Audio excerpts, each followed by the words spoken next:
Chapter 676. By the time Helicoverpa returned to her senses, she had already arrived in a strange space. Glaciers, forests, deserts, and various other terrains were clearly separated from each other, scattered across this vast space. Every single piece was exactly the same size, and a blood-red vortex constantly spun in the sky. On a pure white glacier in the distance, a black lichen over 30 meters tall was howling at the sky. It suddenly turned its head and looked at Helicoverpa with its dark green eyes. In the next moment, the glacier exploded, sending ice and snow flying. The lichen had already vanished. Helicoverpa's pupils suddenly contracted. She raised her head, only to see a colossal shadow covering the sky, lunging towards her. A huge wolf claw whistled through the air. Boom! The sand dune behind Helicoverpa was completely flattened, turning into a sandstorm that swept through the air. Helicoverpa flew backwards with the yellow sand, dodging in the nick of time. She was greatly shocked. The lichen had lunged at her from such a great distance. If it were not for the innate ability of her eyes, she would not have been able to react in time. The lichen's speed and strength were already equivalent to a peak demon commander. It was definitely not something she could defeat. She clenched her teeth in hatred towards the North Moon. As she thought this, a fishy wind assaulted her. A huge wolf had opened its mouth filled with sharp teeth and bit down at her. Helicoverpa spat out a mouthful of blood, and a spider web spread out to cover the wolf's head. However, Edan swung his claws and sent Helicoverpa flying backwards. She crashed into a rainforest and only came to a stop after smashing through several dozen large trees. Helicoverpa maintained a defensive posture. The tight-fitting clothes on her arms were torn, revealing her silver skin. Her silver face was slightly twisted, and her eyes flashed with a furious and malicious light. No matter who wanted to kill her, they would have to pay the price. Edan tore off the spider web covering his head, tearing off some of the black wolf's fur. The claws that had struck Helicoverpa were also covered in a layer of black poison that rapidly spread. He opened his mouth and bit down, tearing off the poison-infected flesh. The pain made him even more furious. He was certain that Helicoverpa was North Moon's helper, someone who had come to stop him from leaving the Azura field. He would definitely kill her as soon as possible. After releasing the beast soul, his mind had already been greatly affected, but his instincts for battle had only become sharper. Helicoverpa leapt to her feet and looked back at the great banyan tree in the distance. She immediately ran towards the great banyan tree without any hesitation. He had to make use of the terrain to contain its massive body. If he were to fight it on flat ground, once he was caught and bitten, he would no longer be able to resist. The only thing he could do was release all of his poison and perish together with it. She arrived before the great banyan tree, and demon chi gathered in her eyes, forming mysterious and beautiful patterns. Her eyes lit up, and she saw the holes hidden behind the tree through the thick bark. She leapt and shot towards one of the holes. She came to the front of the big banyan tree. Demonic aura gathered in her eyes, forming mysterious and beautiful patterns. Her eyes lit up. Through the thick bark, she saw the tree holes hidden behind it. She leaped up and dashed toward one of the tree holes. Edan had also caught up to the tree. He extended his wolf claws to grab her in midair, as if he was catching a fly. Spider Queen Lolth spat out a strand of silk, sticking it to the tree and pulling hard. She suddenly accelerated, escaping from between Edan's fingers by a hair's breadth. At the same time, she swung the poisonous whip in her hand and tore through the bark, slamming into the tree trunk. Before she could catch her breath, there was a loud boom behind her. Countless splinters shot out, and a wolf's claws stabbed into the tree trunk, grabbing Helicoverpa rosa. Helicoverpa rosa was greatly alarmed. She released threads of spider silk and connected herself to the great banyan tree. Edan's strength was great, but the thousands of threads were extremely tough as well. She could not pull them out immediately. Edan let out a strange howl, and Helicoverpa rosa felt a tremendous force press down on her, as if it wanted to crush her to death. She bit down viciously on Edan's hand and poured in the venom without holding back at all. The great banyan tree shook violently.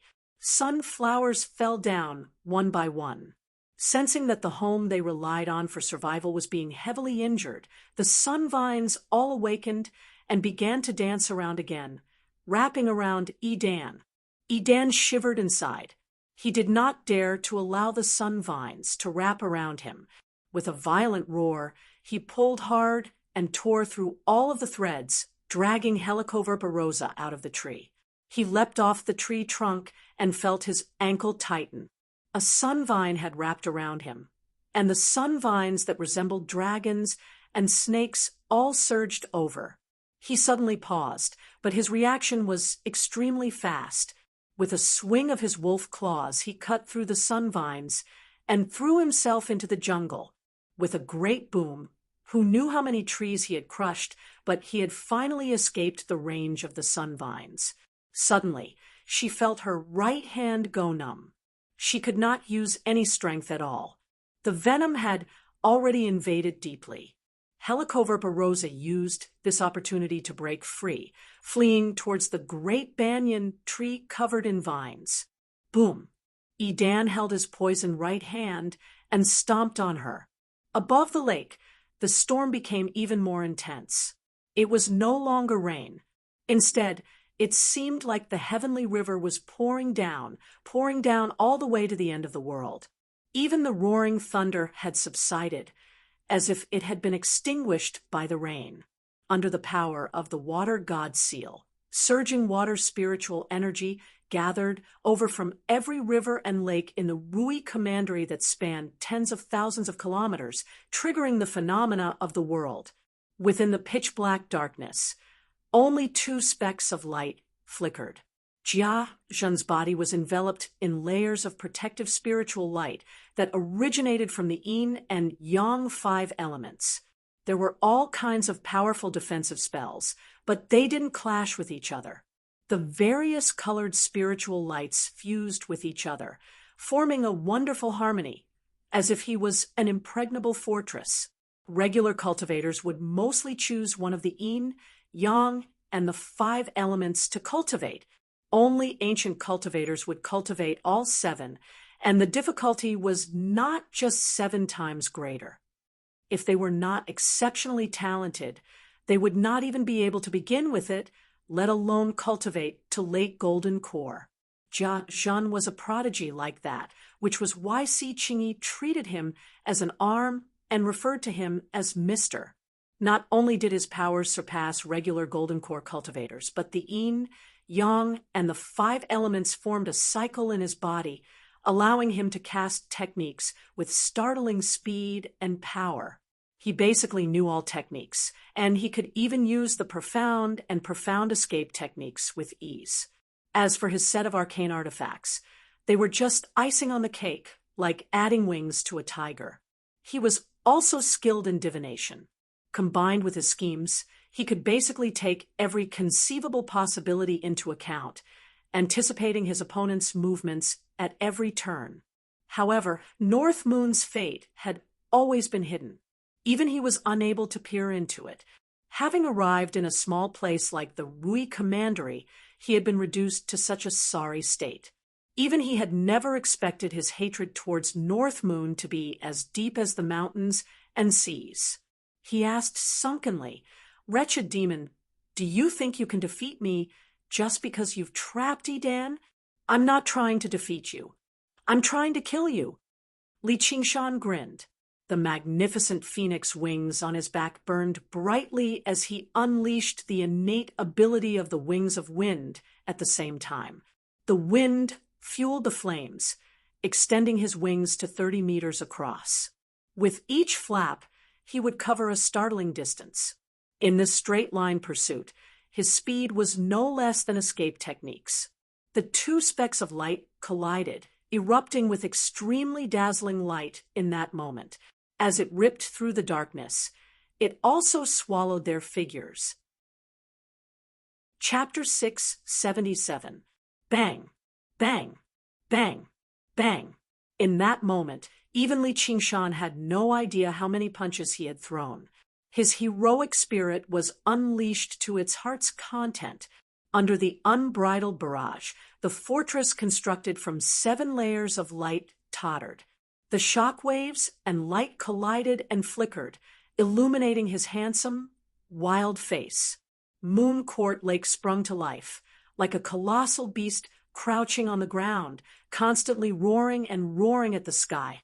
It was also like a murderous army constantly attacking cities and seizing territory with its only commander. Li Qingshan felt endless delight, completely submerged in the excitement of battle. At the same time, he constantly rose up, overlooking all the bodies of water in the entire Rui Commandery. After refining all the bodies of water in the Rui Commandery, this was the first time he had used the water god seal in battle.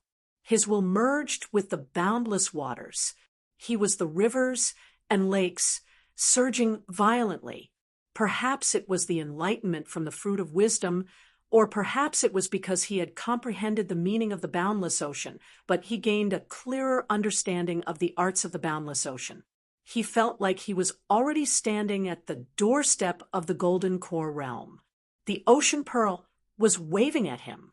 If he took another step forward, it would be a whole new world. He could ingest an origin spirit pill and attempt the second heavenly tribulation once he returned, but he still had to win this battle first.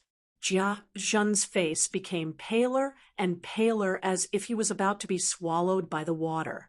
He was surrounded by surging water in all directions, front, back, left, and right. It was basically impossible to tell whether he was above a lake or in the abyss of the ocean. However, he was not willing to be a sitting duck. He would definitely retaliate with every attack from North Moon. Resplendent lightning and dazzling golden light constantly flickered and howled. There was no need for him to think or make a judgment.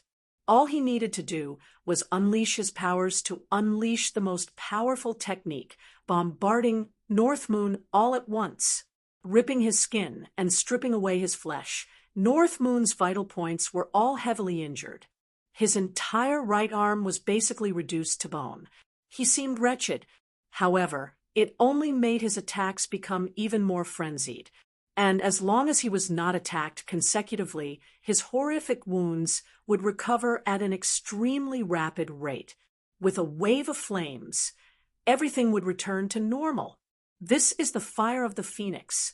He has the bloodline of the phoenix. Jia Zhen had experienced countless battles in his life, but this was the first time he felt that victory was hopeless. He couldn't help but think, could it be that this monster is immortal? Naturally, Li Qingshan was not invincible.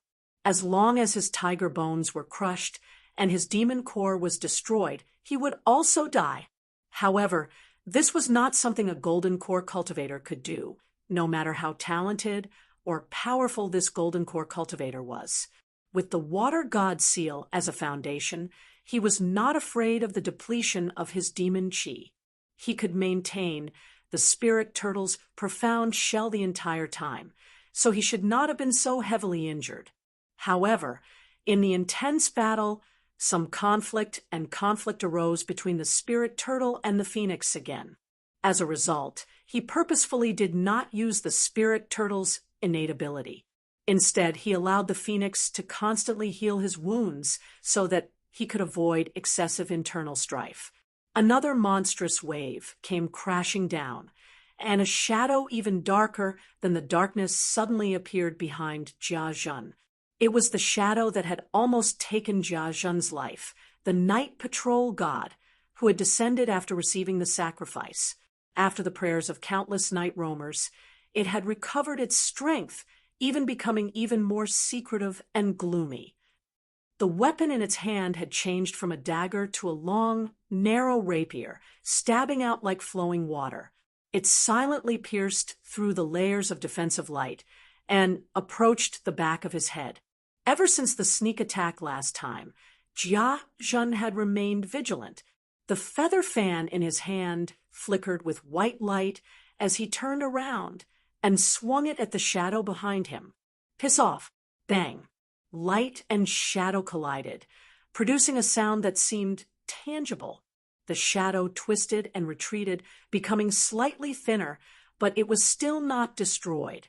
Instead, it immediately merged with the darkness, silently waiting for the next opportunity. Boom! Taking advantage of Jia Zhen's distraction, Li Qingshan pushed the power of tremors to the limit and smashed through the outer earthen yellow defensive light with a punch. The remaining 6 layers immediately lost their perfect, harmonious structure. It seemed like there were still 6 layers, but their defenses had been reduced by more than half. Jia Zhen's face changed drastically. He could no longer hold on any longer, immediately turning into a streak of light and fleeing towards the horizon. As for Yidan's life, it really was just like the old saying, "It's better for you to die than for me." Li Qingshan flapped his wings and pursued with all his might, tailing closely behind the streak of light. He chased for several hundred kilometers before folding back his wings and hovering in the air. As he watched the streak of light vanish into the horizon, he shook his head gently. If Little and were here, would he even be able to let this bastard escape with a sweep of the Blood Sea banner? Nothing good would come of continuing the pursuit like this. He would instead fall into the enemy's trap if he was careless. At their level of cultivation, killing opponents of the same level was indeed not an easy task. Only this demonstrated the importance of arcane treasures that could form spaces of their own, like the Blood Sea banner and the Azura field. Furthermore, if he still did not enter the Azura field to provide aid, Helicoverpa would be killed in the future. He was already very surprised that she had been able to hold on for so long. A bird in the hand was better than 100 in the forest. If he allowed Yidan to escape again, and Jia Zhen returned to attack him again, he would really be a fool. Thus, Li Qingshan immediately retracted all of his aura and charged into a large river on the surface. He then entered an underground river and flew randomly along the river. Before the ripples on the surface of the river had even settled, a streak of light shot over. Jia Zhen had killed his way back. He searched with his soul sense first, and then divined, but how could he still find Li Qingshan's traces? He frowned heavily. Yidan was probably done for this time. He was tempted to kill his way back to Mooncourt Lake and kill off all the night roamers, but he was afraid of clashing with the North Moon again. The slightest carelessness could even put his life in danger. The night roamers were not worth the risk, and the strange shadow left him rather fearful too. In the Azura field, the blood-red swirl began to revolve once again before anyone knew it. Helicoverpa's body had been severed at the waist. Her perky bottom and round, slender, or in other words, her vicious, terrifying spider belly and hairy spider legs had vanished somewhere a long time ago. Only the upper half of her body lay on the grassy plains. Her demon chi had been completely depleted, with only a single breath remaining. Yidan's foot had failed to stomp on her, allowing her to escape underground. She charged left and right again, using the terrain of the great banyan tree to maintain a stalemate. However, under Yidan's overwhelming strength, she caught up very soon. They had not even clashed intensely, and she had ended up like this. Of course, Yidan had paid a certain price for this. He had been forced to sever his right hand that had been soaked in poison. Although he could immediately regrow it with his extremely powerful body, it still took up quite a lot of strength. he panted gently as a sliver of madness gradually appeared in his dark green eyes. Die! Edan growled and swung his claws at Helicoverpa Rosa's back. North Moon, you'll die a horrible death. Helicoverpa Rosa cursed powerlessly just when she was about to blow up her demon core. A black storm descended from above. Edan's claws hovered in midair. A familiar figure appeared in front of Helicoverpa Rosa. He supported the massive claws with a single hand and turned around with a smile. Are you all right? He could not bear to see her in such a miserable state, but this was the consequence of wanting to watch the show. Li Qingshan had originally thought that Helicoverpa Rosa would break out in a torrent of abuse or curse viciously, but he heard her say, rather weakly, "Save me." He could not help but look surprised. Then he smiled and said, "Of course, you can also be considered my woman. A demoness." With a thought, he sent Helicoverpa Rosa and her severed lower half out of the Azura field. North Moon. Edan roared. A foul wind blew in his face as his claws whistled through the air. Li Qingshan's body swelled up and grew to over 60 feet tall. He took the claw head-on without moving at all. A few horrific claw marks appeared on his chest, but he was unconcerned. He lowered his head to look at Edan and said in a voice that sounded like the ringing of metal, "Edan, your time of death has come." Edan recovered a sliver of clarity from his frenzy. He suddenly felt slightly uneasy as he smelled the scent of death. On a black mountain, back agilely with jagged rocks that towered into the heavens. From his eyes, he could already tell that only one person could survive this battle. Of 10,000 there was definitely filled a precipice that was several hundred meters tall. You force my hand. Various totems of wild beasts were vaguely carved on the precipice. There were common birds and beasts as well as spiritual birds and exotic beasts that only existed in despair. After reaching his peak, he tossed aside wildness, all fury shook up the mountains, as if he had broken the final chains, and beasts trembled. Completely released a disheveled his old man, as dignified allowed it to as devour a lion his soul. Appeared on the edge of the precipice, no longer recover his gazing in the direction of the Green Province. His back arched who killed Edan, and his arms stretched out so far that they almost he suddenly felt a deep chill. At this moment, the spirit turtle also gave more like a wolf an intense omen of warning. After this, even without the spirit sacrifice was absolute he could guess power. That killing Edan had already provoked an extremely terrifying and he was figure. Already close to and the power that figure of a king. Was not someone he could oppose right grinned widely Master, and revealed king. An excited smile. He mulled over the two words before tossing them his killing to the back intent of his head. Boiled as his understanding of the spirit turtle deep in the sky. He became the more and more sensitive to omens of good and bad. The roar this was a predestined fate, and the howl it was of a not wolf imminent. Rang out. The Beast King time. Would receive news of Edan's death, learn who the murderer was from Jiazhen, and then travel from the Dragon Province to the Green Province. It would take him a lot of time. Within the killing intent, there was still a chance of survival. Even if he could not defeat them, could he not flee? In short, if it was a blessing, it was not a curse, and if it was a curse, he could not avoid it. There was no need for him to worry unnecessarily. Li Qingshan yawned and looked at the blood-red swirl in the sky.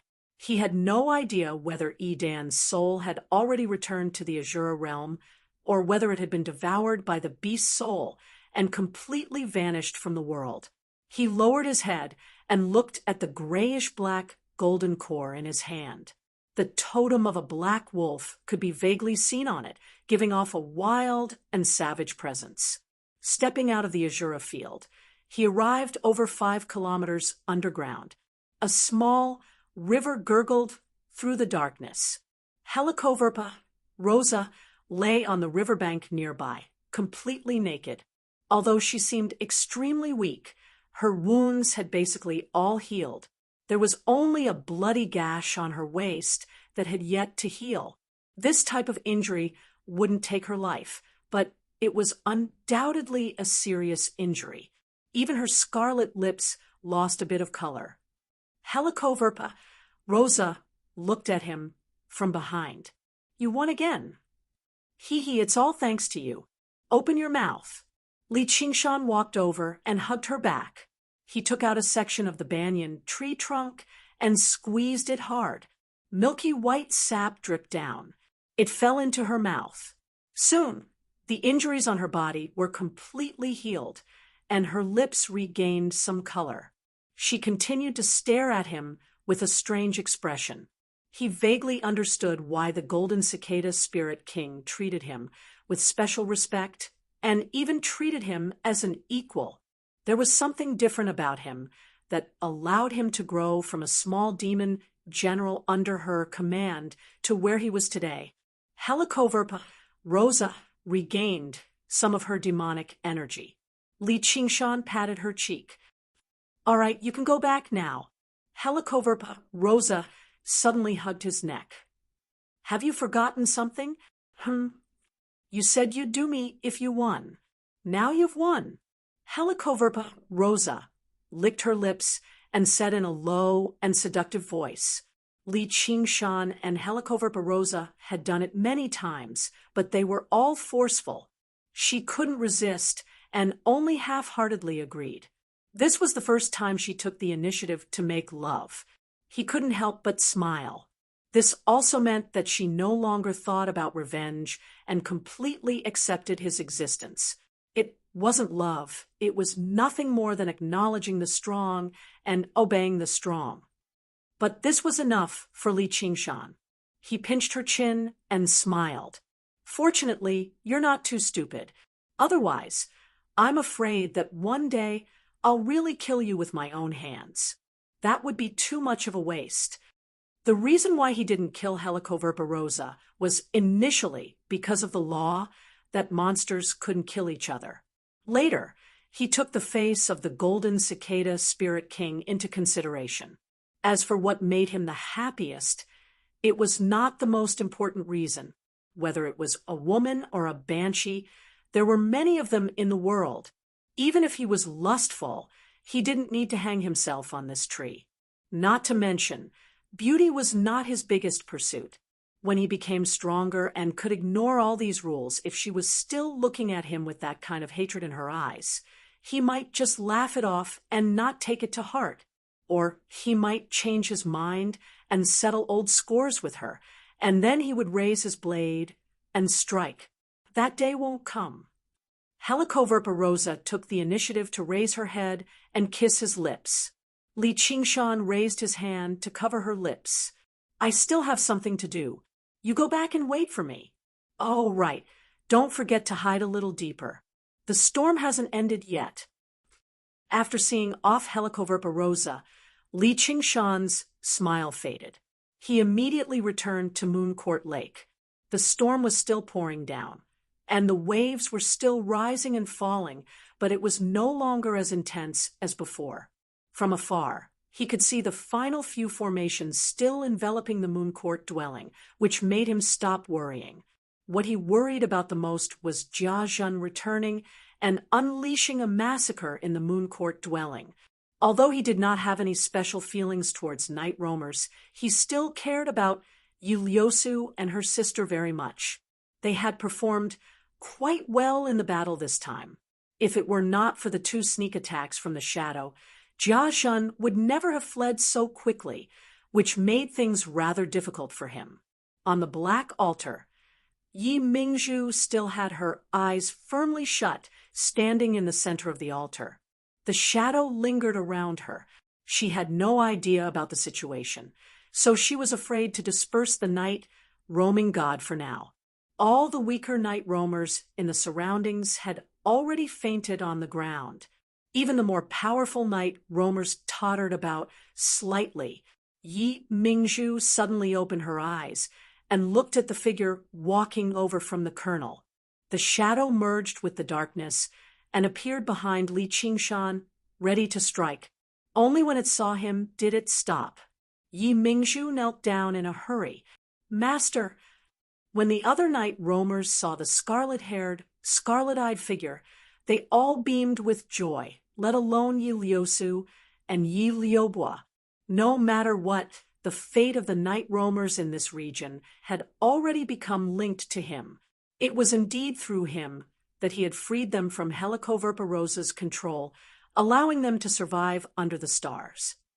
Can Mother undergo the tribulation successfully?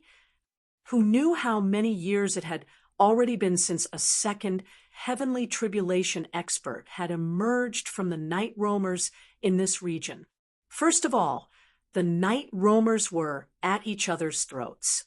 Once a genius like that appeared, the other clans would do everything they could to kill them. Then there was the suppression from Helicoverparosa. She only needed a single word to summon them into Cobweb City and devour them for what the other clans could not achieve. Finally, without a wondrous pill like the Origin Spirit Pill, overcoming the second heavenly tribulation with her own strength was not easy either. Don't worry. If she weren't confident, she wouldn't have chosen to undergo the tribulation right now. According to Li Qingshan's observations, the power of the second heavenly tribulation was not particularly terrifying. At the very least, he felt like he would be fine. Of course, this confidence was based on his unbelievably tough body.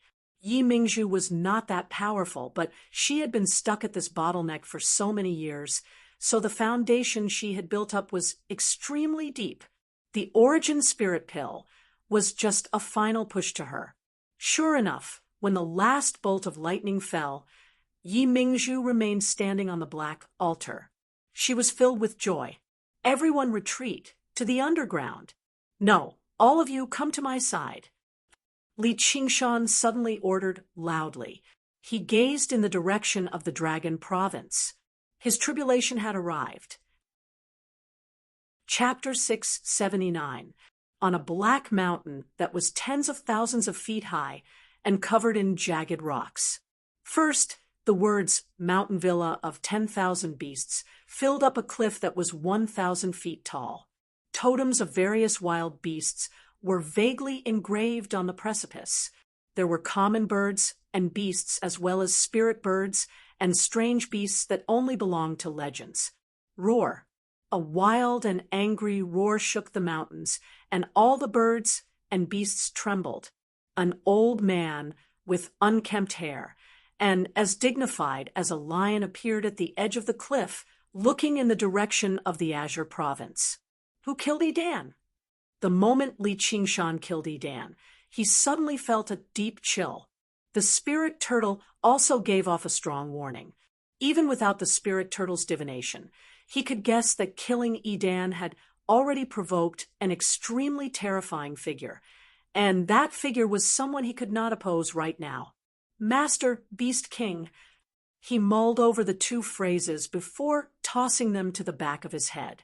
As his understanding of the spirit turtle deepened, he became more and more sensitive to the omens of good and bad. Although this was a predestined fate, it was not imminent. The Beast King would receive news of Edan's death, learn who the murderer was from Jiazhan, and then travel from the Dragon Province to the Green Province. It would take a lot of time. Amidst the murderous intent, there was still a chance of survival. Even if he couldn't win, couldn't he escape? In short, if it was a blessing, it wasn't a calamity. If it was a calamity, it couldn't be avoided. There was no need to worry about it. Li Qingshan stretched his back and looked at the blood-red swirl in the sky. He wondered if Edan's soul had already returned to the Azure realm, or if it had been devoured by the beast soul and completely vanished from the world. He lowered his head and looked at the grayish-black golden core in his palm. There was a faint totem of a black wolf on it, emitting a wild and savage aura. Stepping out of the Azura field, they arrived at a place more than 10 miles underground. In the darkness, a small river flowed, and Helicoverparosa lay naked on the riverbank not far away. Although she seemed extremely weak, she had basically recovered from her wounds.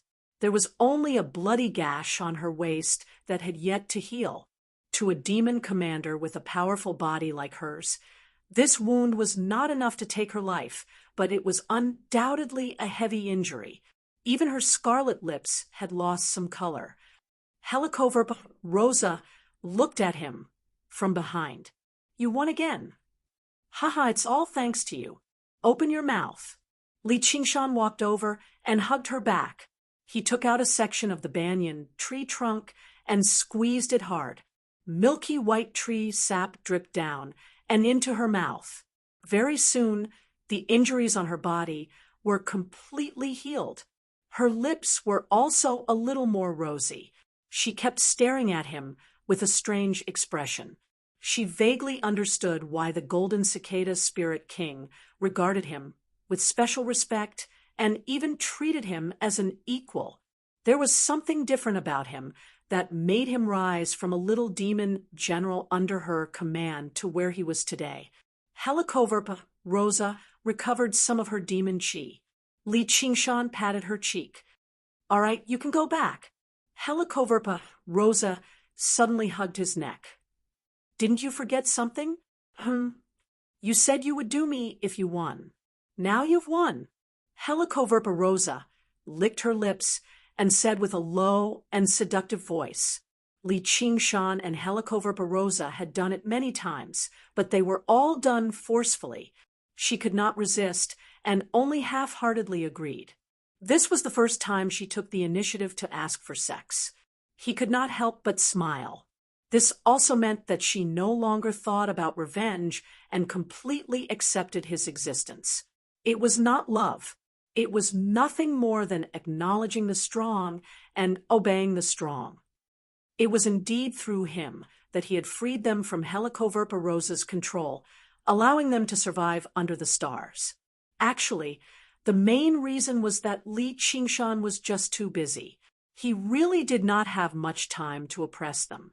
If he were as bored as Helicoverpa Rosa, he probably would have enjoyed the decadent life of a ruler.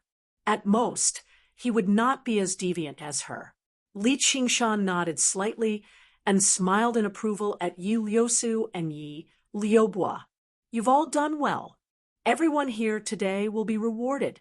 He arrived before the black altar and knocked it gently. The altar seemed to be carved from a single piece of obsidian. It possessed a wondrous power. Then he said to Yi Mingzhu, you're close to breaking through to the second heavenly tribulation, right? Yes, Master. This is an origin spirit pill. It's used by humans when they undergo the second heavenly tribulation. I wonder if it's effective on night roamers. Li Qingshan tossed it casually. Yi Mingzhu caught the origin spirit pill and beamed with joy. Thank you for your reward, Master. I want to ingest the pill right now. Although she was a little exhausted after the battle, the power of the night roaming god still resided in her body, and her will was unprecedentedly powerful. This was without a doubt a heaven-sent opportunity. Up to you. Li Qingshan also wanted to see what it looked like to undergo the second heavenly tribulation, so that he could make some preparations for the upcoming tribulation. Yi Mingzhu immediately ingested the origin spirit pill and sat down on the altar. The shadows around her gradually dispersed, and her own power surged out, enveloping her. There was a rumble of thunder, and lightning descended from above. The night roamers all retreated to the surrounding hills. On the peak with the best location, Li Qingshan smiled at Yi Liusu and Yi Liubois. It really has been a long time. You've done well this time. How do you want me to reward you? Yi Liubois grumbled. And I thought you'd forgotten about us, Master. Everyone says they can't split themselves up, but, Master, you have both a true body and a clone, yet you don't even know to visit us. I don't care about any reward. I just want what you owe me. What do I owe you? Ah, Master, you've actually forgotten. I want children. Yi Liubois seemed like she was about to burst into tears. All right. We'll have them when we get back. Only when Li Qingshan agreed did Yi Liubois smile from ear to ear. She wrapped her arms around his waist firmly, as if she was afraid he would flee. Then Li Qingshan asked, What about you, Liusu? I'm not bold enough to ask for anything. I'll be satisfied as long as you show me even the slightest bit of affection. I wonder which one is easier compared to having children." Yosu turned around and smiled. She stared into his eyes with her starry eyes. Li Qingshan raised his eyebrows and broke into a smile. His elder sister's displeasure was basically even greater than his younger sister's. He lowered his head and kissed her gently on the lips. "Apologies. I really do have a little too many matters to attend to, although I killed an opponent this time. His master is the Beast King of the Dragon Province. He'll probably come looking for trouble very soon, so I can't stop yet." Yi Lyosu was greatly touched. She had never expected him to explain or even apologize to her so sincerely. With his strength, there was no need for him to take her thoughts to heart. She said with deep emotion, "You've already given me enough, but I can't help you with anything.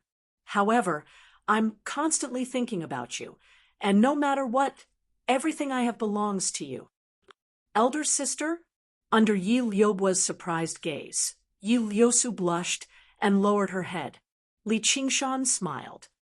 "Do you want me to give you a child too? As long as you want it." Yi Lyosu turned around and gazed at the valley. The flickering lightning constantly illuminated her face. She gradually became rather worried. Can mother undergo the tribulation successfully? Who knew how many years it had been since a second heavenly tribulation expert had emerged from the night roamers in this region? First of all, the night roamers were at each other's throats. Once a genius like that appeared, the other clans would do everything they could to kill them. Then there was the suppression from Helicoverpa Rosa. She only needed a single word to summon them into Cobweb City and devour them for what the other clans could not achieve. Finally, without a wondrous pill like the Origin Spirit Pill, overcoming the second heavenly tribulation with her own strength was not easy either. Don't worry. If she weren't confident, she wouldn't have chosen to undergo the tribulation right now.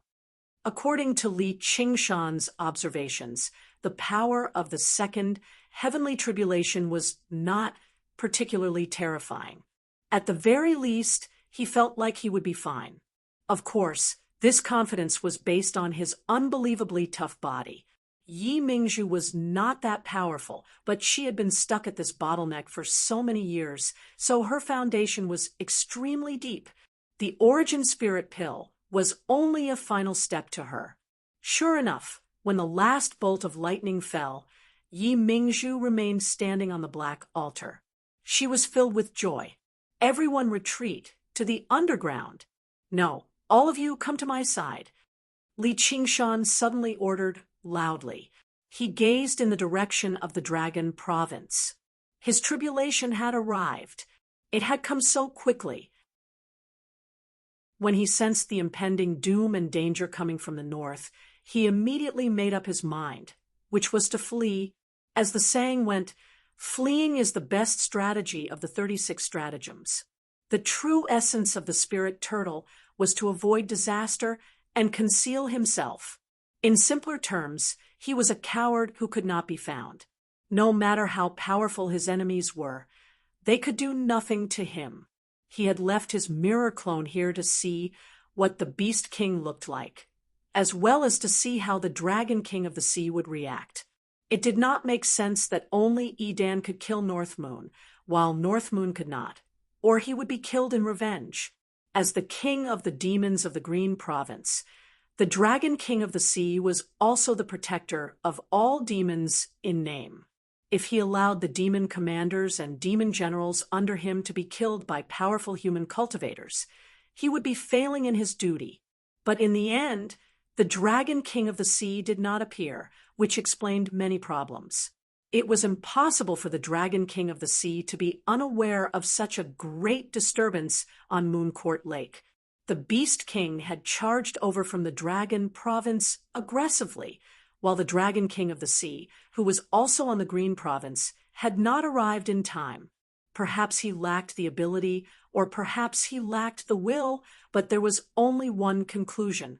The Dragon King of the Sea was not worth relying on. North Moon, no matter where you flee to, I will kill you and refine you into a beast soul. With a roar, the clouds dispersed, and the Beast King punched the mountain below him. Boom! Black cracks spread out in all directions. The entire island fell to pieces, collapsing into Mooncourt Lake. The underwater dwelling was completely destroyed. At this moment, Li Qingshan was traversing deep underground. In order to hide his tracks, he did not even unfurl his wings. He only ran swiftly and gracefully with a smile on his face. He sensed a slight tremor in the distance, and fine sand rustled down from above. He concealed his aura and slowed down slightly, silently circulating the spirit turtle's demon core. The only thing he was worried about was someone locking onto his location through divination. With his identity and cultivation as a beast king, he would definitely be able to find an extremely powerful practitioner of divination. He had to be careful about this. Fortunately, the spirit turtle was skilled in this aspect. After ingesting the fruit of wisdom, he had gained a deeper understanding of how to use this power, so there was no need for him to worry too much. However, he had to temporarily give up on his identity as North Moon. Entering the pitch-black, complicated caves, he was like a spirit turtle slowly diving into the abyss. No one could find his traces anymore. In an inconspicuous little cave in the Chain Mountains, a small stream gurgled into it. Li Qingshan strode out of the pitch-black underground. He already had black hair, black eyes, and a bronze face. The sun currently shone resplendently. All the trees were verdant and luxuriant. A figure in snow-white robes was sitting on a rock not far away beside a small stream, looking at him with a faint smile. Her long, dark hair draped down from her beautiful face like a waterfall, reaching her waist and drifting in the wind. Compared to her usual valiant appearance, her current attire seemed even more romantic and elegant. However, it was very difficult to describe her with words that were more feminine or charming. Perhaps it was because she was always so confident and composed, or perhaps it was because she never treated herself as a woman. Li Qingshan shivered inside and clasped his hands. "Greetings, Commander Gu," Gu Yenying said. "Little bro Qingshan, you've made quite the mess this time." Li Qingshan laid out his hands and made an expression of helplessness. "Life forces people," Gu Yenying said. "I think you're enjoying it." Li Qingshan smiled. "There's an old saying from my hometown. Life is like this. If you can't fight back, then enjoy it." Gu Yenying raised an eyebrow. That doesn't sound like something a farmer of the Crouching Ox Village would say. "And the one who was raped wasn't you, but Dan," Li Qingshan said. "Let's hope he enjoys this final battle." "All right, don't tell me you've been waiting for me here just to hear me say this." Gu Yenying raised two fingers. "Two matters. First, after you left, the king of myriad beasts rushed underground and unleashed a massacre against the night roamers and demons. The Dragon King of the Sea sent him back to the Dragon Province. That old beast sure is obedient, unless he wants to die in the Green Province. Can the Dragon King of the Sea kill him?" Li Qingshan was mildly surprised. He had personally witnessed the Beast King's strength. After all, the higher one's realm of cultivation, the more difficult it was to kill them. If he wanted to kill a Beast King, he would have to be far more powerful than him. "I don't think there's any problem. Mighty be our king." Li Qingshan could not help but re-evaluate the strength of the 10 Demon Kings. They had been conferred the title of 10 Demon Kings several millennia ago, and after several millennia of accumulation, every single one of them was a terrifying old monster. Gu Yenying said, "The Dragon King of the Sea has already ordered North Moon to go to the Ink Sea to see him." Li Qingshan said, "Do you think North Moon should go?" "I don't think North Moon will go." "That's right. I'll pretend I never heard about this." Li Qingshan smiled and nodded. He would never entrust his life and safety to the mood of a powerhouse, and he hated to play the role of a subject. He had too many secrets, and he might not be able to hide them from the Dragon King. Of course, he could also send his doppelganger to the Ink Sea. However, such a rude action would probably anger the Dragon King of the Sea. Not every Demon King was as calm and magnanimous as the Golden Cicada Spirit King and the Banyan Tree King. Therefore, the best way was to pretend he never heard about this. Gu Yenying said, "Then there's the second thing. There's an official in Great Xia called the Imperial Astronomer. I know their supervisor. He's a muddle-headed old man, but at the same time, he's the most powerful Yin-Yang practitioner in the 9 provinces. The Imperial Astronomer has a magic treasure called the Imperial Heavenly Platform. It's 100 feet tall, refined from Yin and Yang, the essence of the 5 elements and flying stars. As long as that old man performs divination on it, there's almost nothing he doesn't know.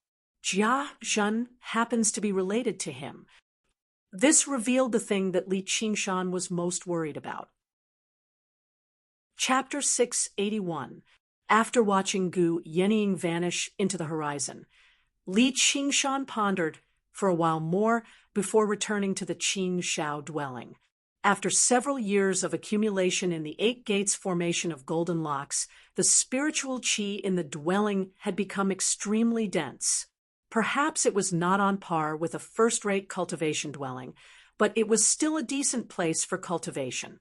Only after casting down the minor formation of 5 elements reversal and turning the heavenly secrets upside down and chaotic did Li Qingshan stop worrying. Afterwards, he entered the Azura field. What appeared before him was still the same dense rainforest and a towering tree. "Master!" The night roamers bustled about in the rainforest. They all bowed as soon as they saw Li Qingshan. A shadow drifted over, and Yi Mingzhu appeared before him. She was dressed in the traditional black armor of night roamers, but it was unable to hide her mature, charming figure. However, her existence was thin and blurry, like a silhouette, giving off a gloomy aura as if she could merge with the darkness at any time. "Congratulations!" Li Qingshan smiled. In the depths of the jungle, there were even more night roamers and demons. Yi Liusu and Yi Liubwa sensed his aura and hurried over together. Millipede climbed up a large tree, while Li El Red and Li El Blue soaked in a pond in the forest. When the spirit turtle had foretold the impending doom, Li Qingshan had gathered all the night roamers and sent them into the Azura field. Afterwards, he left behind a mirror clone while his original body returned underground. He did his best to send every night roamer and demon he came across into the Azura field, so that he could leave before the Beast King arrived. With the Azura field spanning several hundred kilometers, accommodating them was obviously not a problem.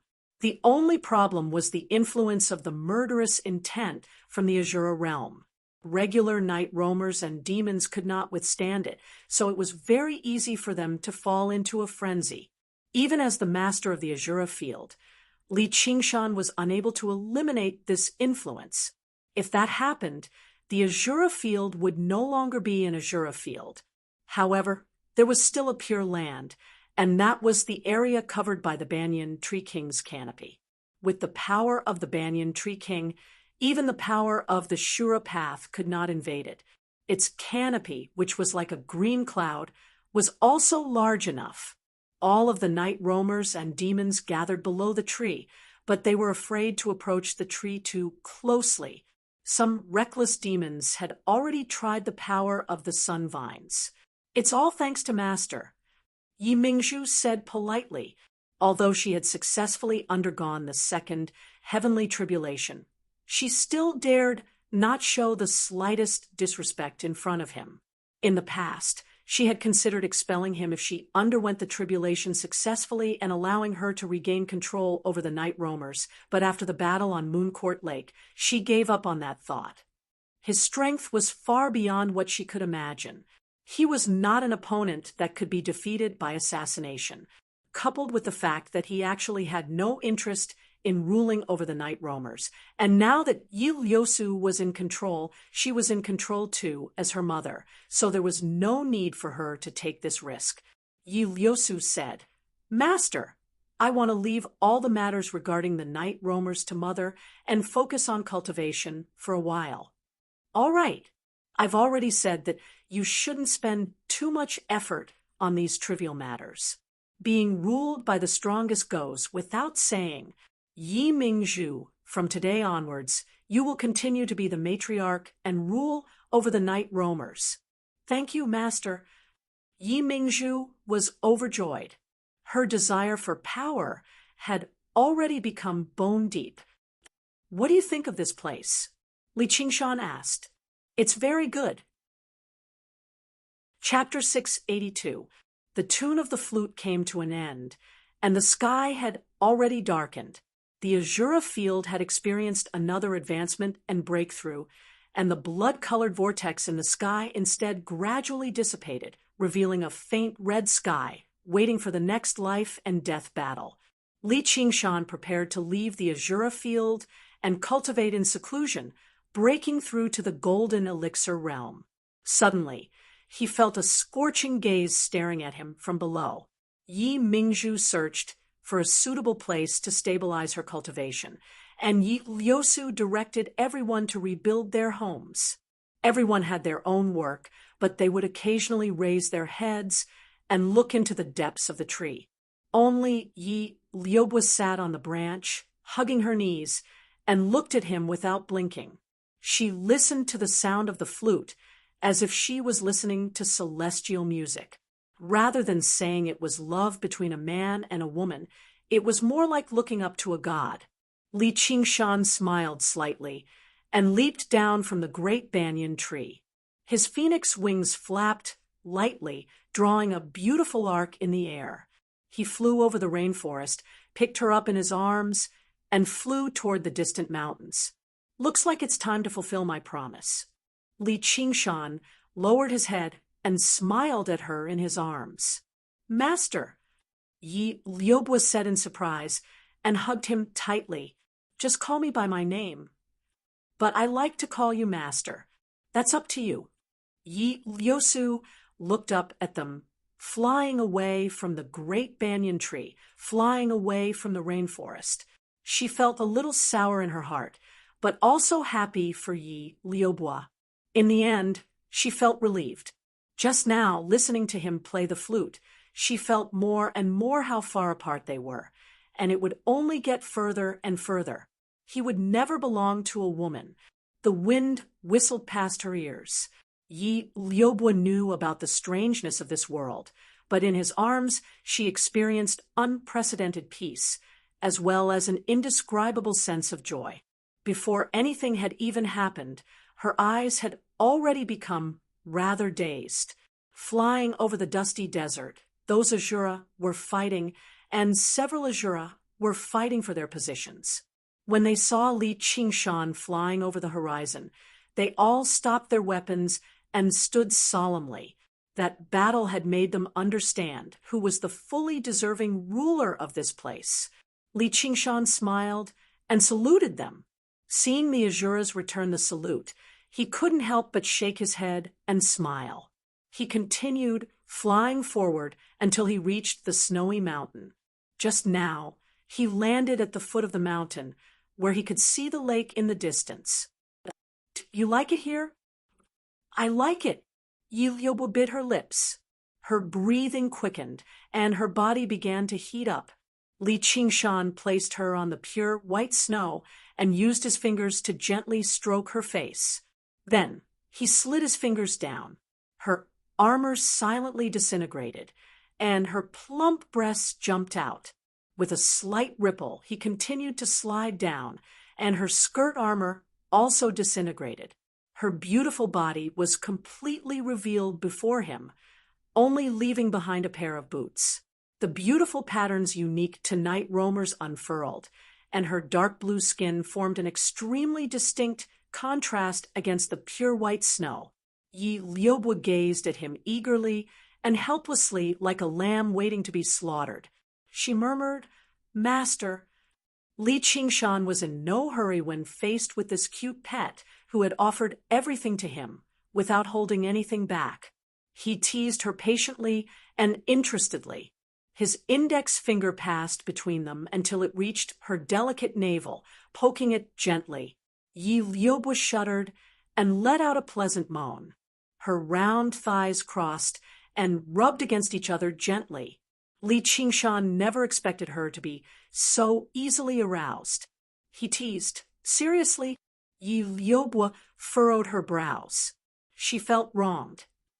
However, even the wondrous formation could not stop the probing of the power. It passed through fate that was as chaotic as a maze bit by bit, heading straight for him. He held his breath and waited, making the spirit turtle dive deep and hide in the abyssal sea. It shrank into its shell and formed a system of its own. After passing through the formation, the power became rather sluggish. It probed for a long time, but it was unable to find any openings in the end. All it could do was return empty-handed. On the Dragon Province, the observatory of heaven shone with a faint light. The sun, moon, and stars were engraved on its four sides, as well as the changes in the weather. At the very top was a huge 8 trigrams diagram. A ruddy, white-haired old man sat in the center. A while later, the old man opened his eyes. They were pitch black and had no pupils, but they were as clear as a pool. The stars in the sky were reflected in them. He muttered to himself, "It's a difficult person to know. The minor formation of 5 elements inversion. If he had to divine it, it was not impossible. At the very least, he would be able to determine its location. However, he would have to pay a corresponding price. The dead disciple of the Beast King was not enough to make him do this. If Si Qing had died himself, that would be more like it. Though I can't divine you, but can't I divine this minor formation of 5 elements inversion?" The stars in the old man's eyes flickered together. As a formation specifically used against divination, the minor formation of 5 elements inversion did not have any defensive or trapping abilities. It was not a commonly seen formation, but it was quite valuable. There were not many people who possessed one. To a great school of yin-yang like him, this kind of defensive method was also a kind of clue and flaw. After a while, a figure appeared in his eyes. It went from blurry to clear. It was Gu Yenying. She even smiled at him and cupped her hands in greeting. "This girl." The old man shook his head and got up to walk down the platform of heavens. The moment he left the platform of heavens, his tall figure suddenly stooped down. His clear eyes also became turbid.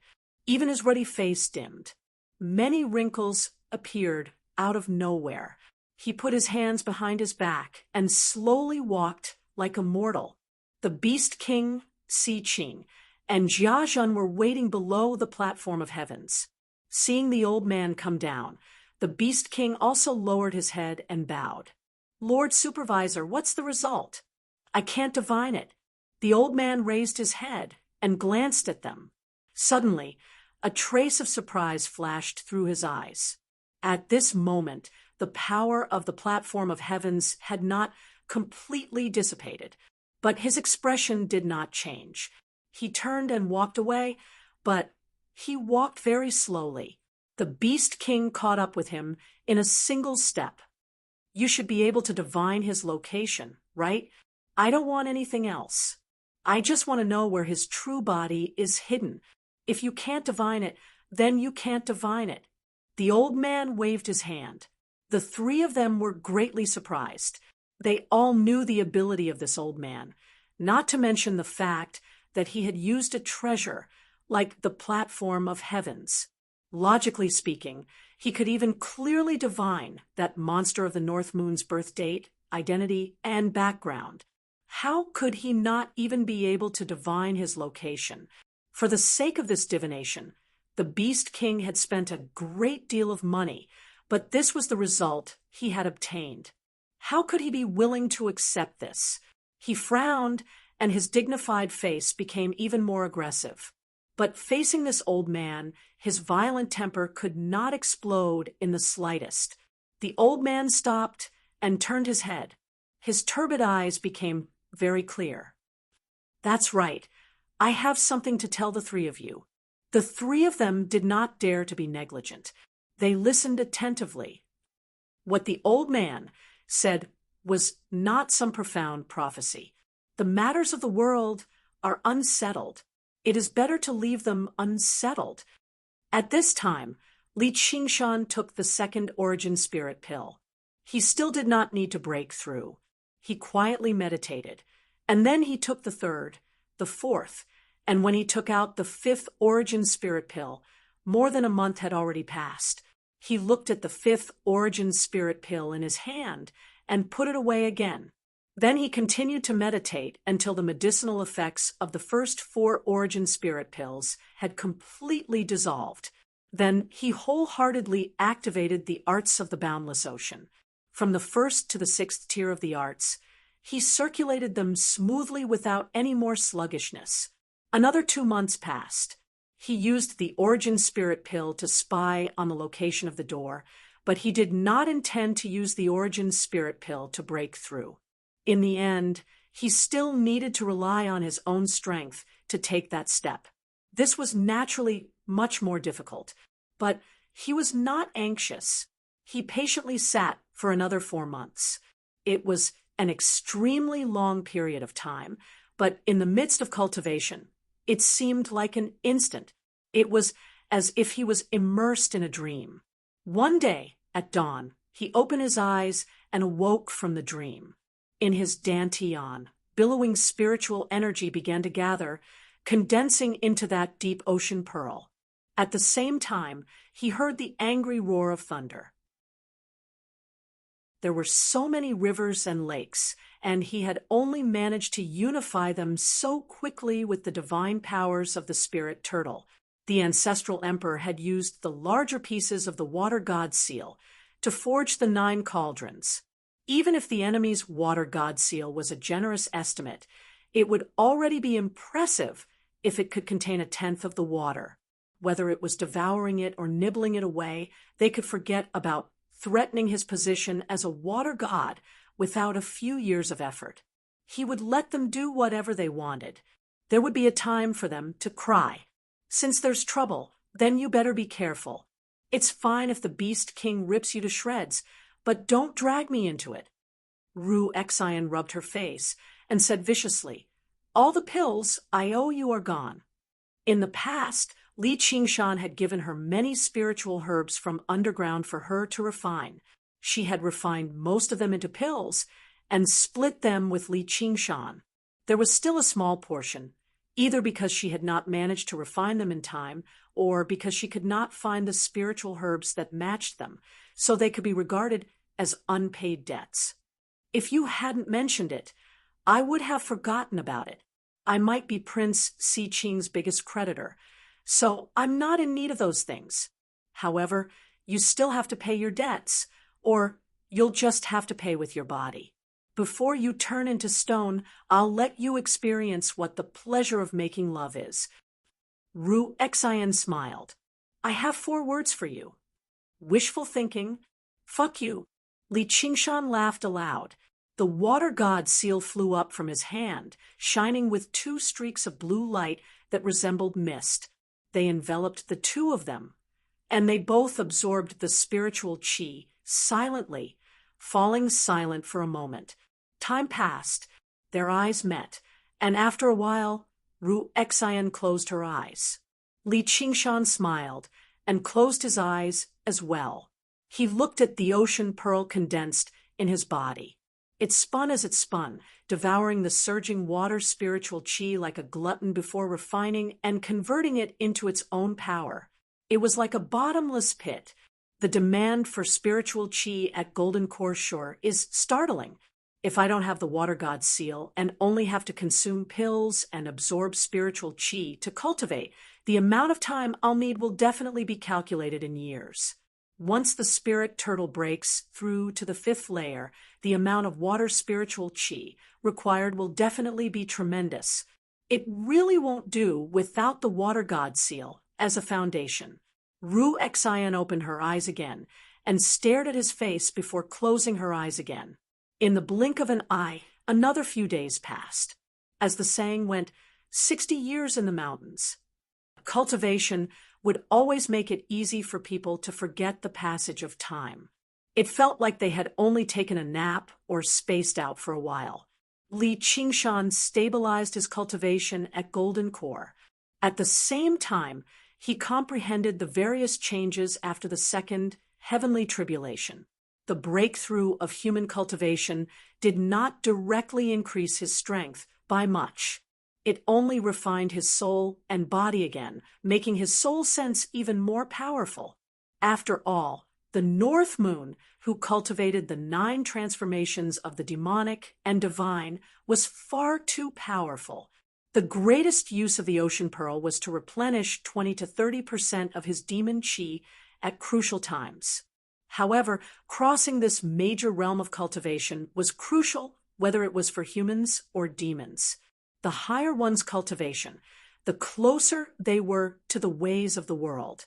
No matter how many cultivation methods and wondrous abilities there were, their final objective was to welcome the descent of the heavenly tribulations. It was as if a heavy shackle had been broken. The ox demon, tiger demon, and spirit tortoise, who had been stagnant all this time, slowly began to grow in strength again. They also gained a new understanding of the usage of their innate abilities. When they completely mastered these understandings, they would have a higher chance of victory against opponents like Jia Zhen and Si Qing. Ru Xian opened her eyes as well. The exhaustion and comfort she felt after cultivation were gone. You seem to be in a hurry to increase your cultivation recently. Li Qingshan had found this strange since a long time ago. In the past, Ru Xian had never mentioned using the water god seal to cultivate. Although she had given it to him, Li Qingshan had only reached his current level after experiencing countless difficulties and dangers. They were good friends, but she would never take the initiative to ask him for something, let alone something so important. I've thought of some old grievances, and I want to settle them as soon as possible. What grievances? Tell me. It has nothing to do with you. Ru Xian flatly refused. Li Qingshan was silent for a moment. He sighed and placed his hand on her shoulder. If you died, I would be sad. Although they had agreed not to probe each other's secrets, it was inevitable that they would understand each other more and more.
That's what the Banyan Tree King personally told me.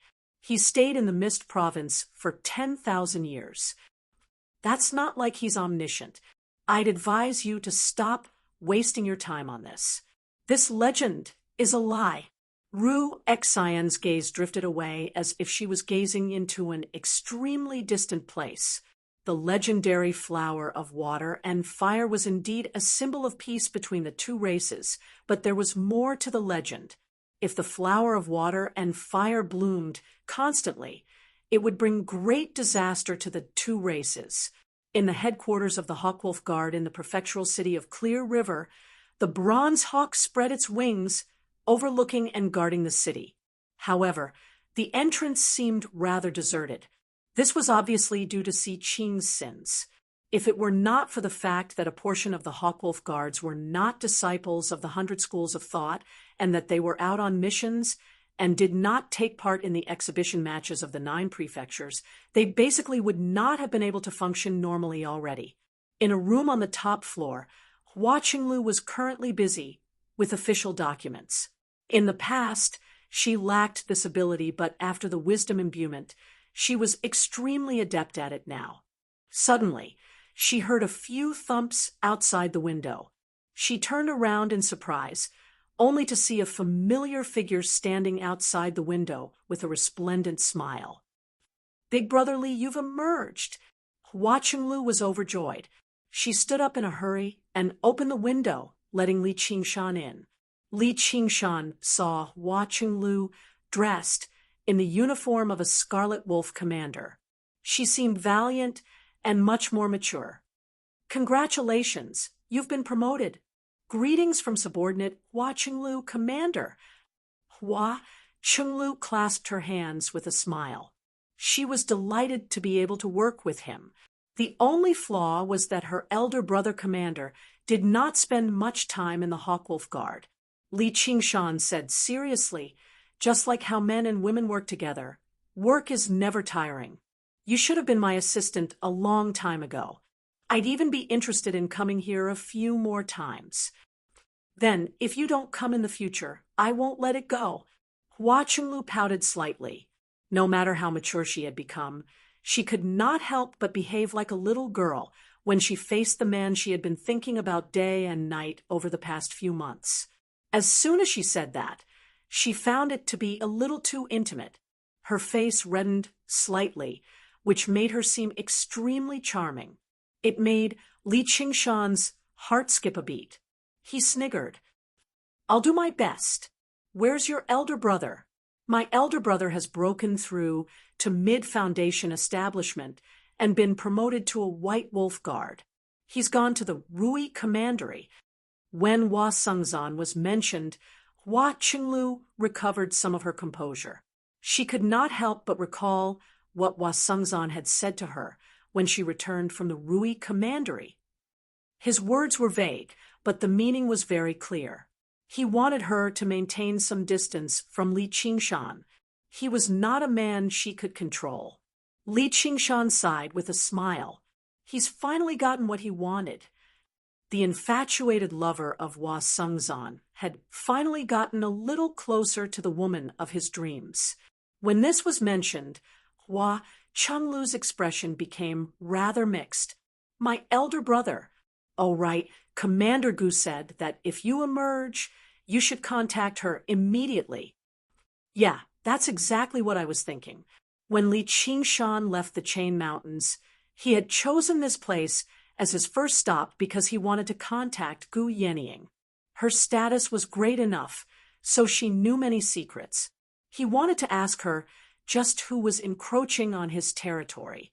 Hua Qinglu watched as Li Qingshan stepped into the room to contact the Hawkwolf Guard of the Rui Commandery. She sank into her thoughts. She felt like Li Qingshan's aura had changed slightly again with his appearance this time, but she was unable to describe just what the changes were. Suddenly, she thought of something. "Don't tell me Big Brother Li has broken through to Golden Core?" Afterwards, she shook her head and found that impossible. Golden Core was not that easy to break through to. Although he had boasted that he could break through to Golden Core before the age of 30, he was still a few years away from that. Only when she thought like that did she feel like the distance between them was not so great. Li Qingshan had concealed his aura, but it was not something she could see through. Not long after, Li Qingshan walked out of his room with a thoughtful look on his face. He received a piece of good news from Gu Yenying. The imperial family had paid back the debt that Si Qing owed him without any discount at all. It was currently in Gu Yenying's Sumeru ring. She could pass it on to him at any time. This was obviously fantastic news, but at the same time, Gu Yenying reminded him that it was best if he did not expose his current cultivation. This matter had already raised some displeasure from the higher-ups, but it was not to the point where they would lower themselves to deal with a measly foundation establishment cultivator. However, if he exposed his current cultivation, it would definitely shock the world and draw everyone's attention. Gu Yenying's exact words were, "If you don't want to be transferred to the Mist Province as a White Hawk commander, you better maintain your current situation obediently." This was perfect for Li Qingshan. He also happened to want to settle down for a while. Right now, the title of genius had nothing to do with him. However, what Gu Yenying said next surprised him. It was not humans who were devouring his water territory, but demons. They wanted to use this method to force the North Moon to show himself and then pass on the Dragon King of the Sea's orders to him, so that he could meet the Dragon King in the Ink Sea. Once he received the orders, if he dared to turn them down half-heartedly, then he would immediately be unable to tolerate the Dragon King of the Sea and the demons of the Green Province. There was no need for any reason at all. To a ruler, disobeying orders was a capital offense. Originally, Li Qingshan thought he could find an opportunity to kill him with his clone if he was not some powerful figure. Fortunately, he did not do that. He was still reluctant to directly oppose the Dragon King of the Sea. That was much more troublesome than the Beast King. He might as well make the name of the North Moon vanish for a while. Hua Qinglu asked in concern, "What's the matter?" "Nothing. I'll pay a visit to the 100 schools of thought first." "Oh, right. I'll come visit you often in the future." Li Qingshan flew off. Hua Qinglu grumbled, "What do you mean, come visit me often? This isn't a building." In the underground palace under Benevolence Island, Chu Tian quietly lay on a frost jade bed. The frost jade bed exuded a white mist, and his naked body was faintly discernible. Originally, his figure was extremely ordinary, but now it had become much taller. He appeared slightly thin, but it complemented his elegant temperament. The only regret was that his face was too ordinary. Beside the bed, a red-crowned crane incense burner spat out a wisp of smoke. It curled around Chu Tian as if it was alive, giving off a dense, wondrous fragrance.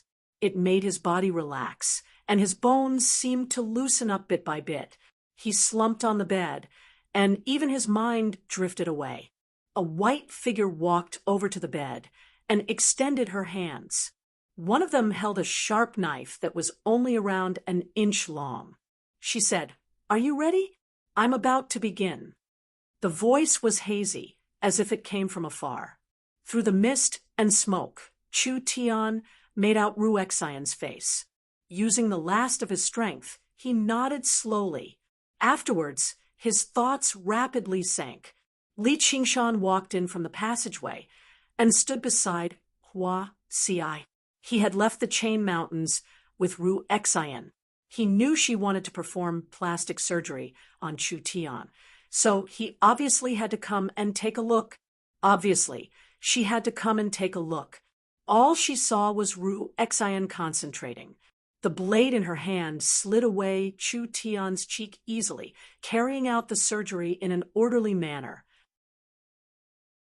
There was no longer a single prefecture that could compete with them for control over the Cloud Wisp Association anymore.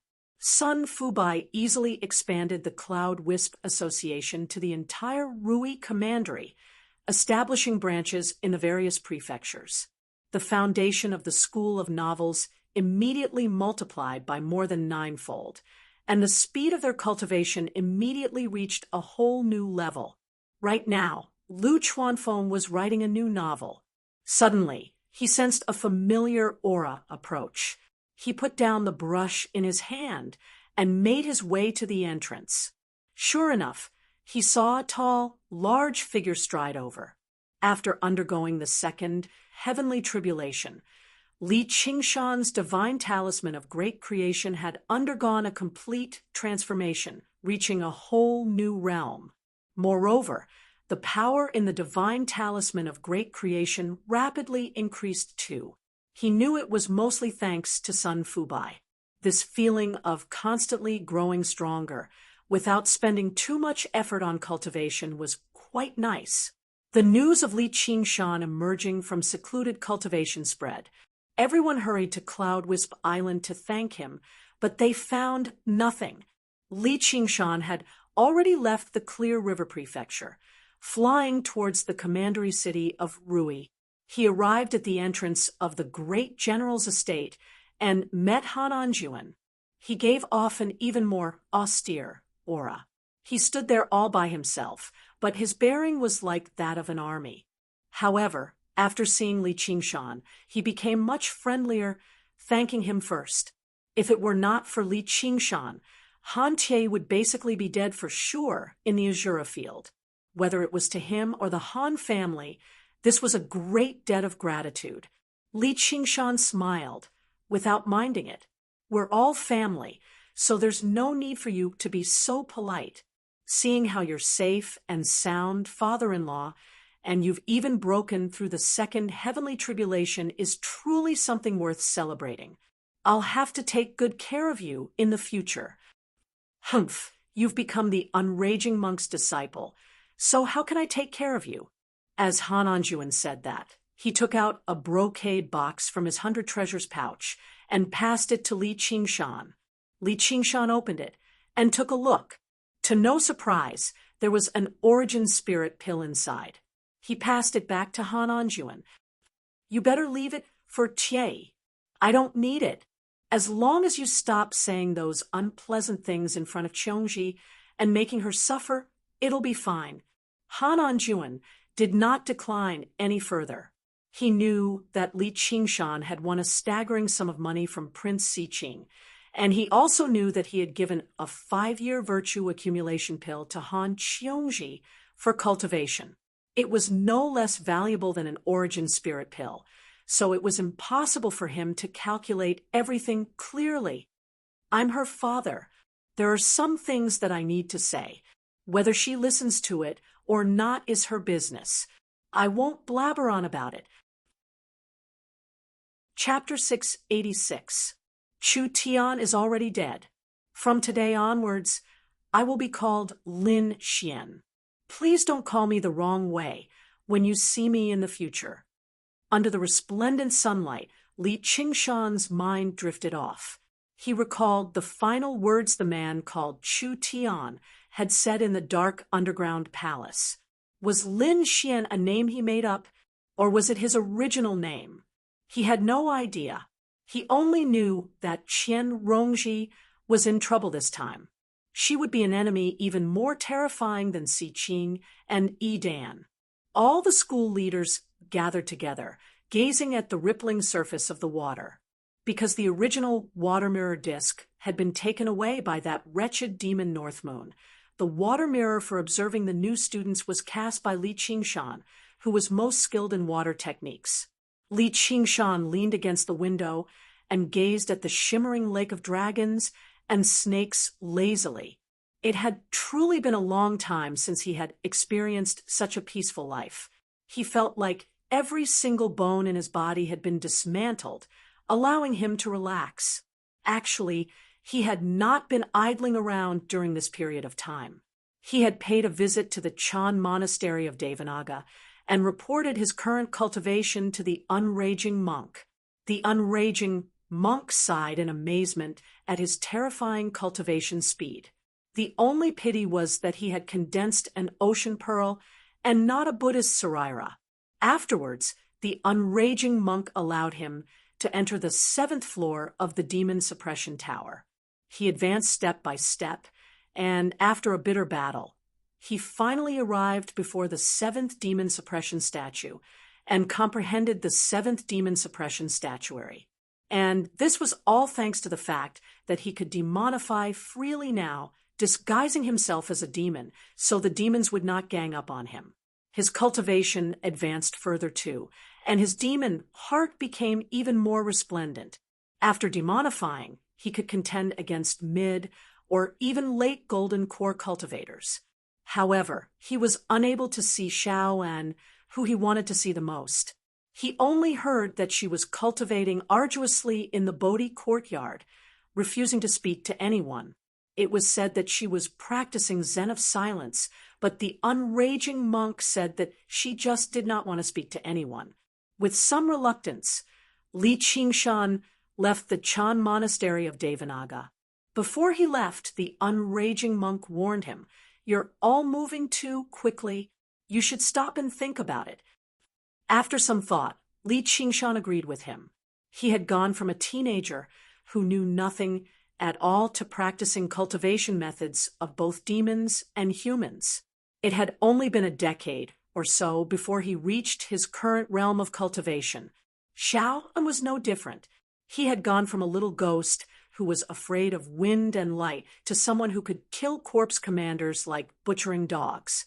No matter how talented he was, he still needed a certain amount of time to consolidate his strength.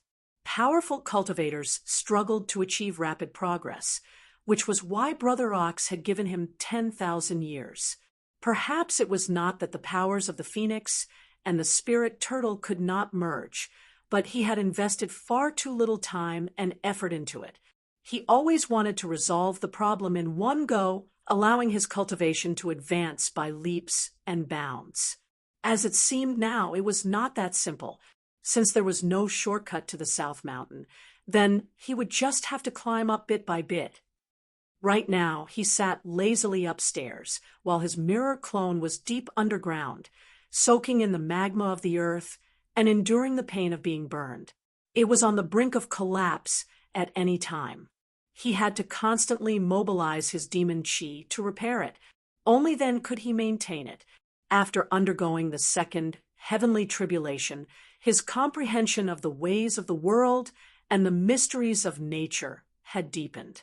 He had gradually found a way to merge water and fire.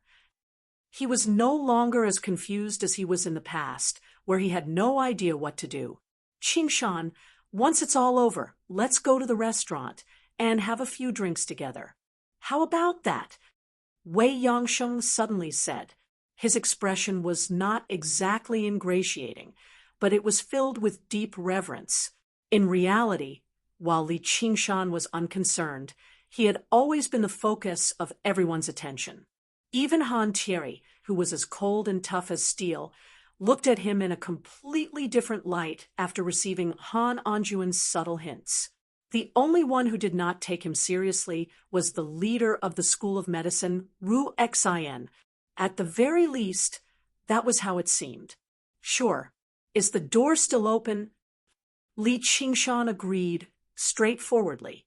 It was not like he was some kind of ascetic cultivator, and he had the opportunity to drink to his heart's content. So why would he turn it down?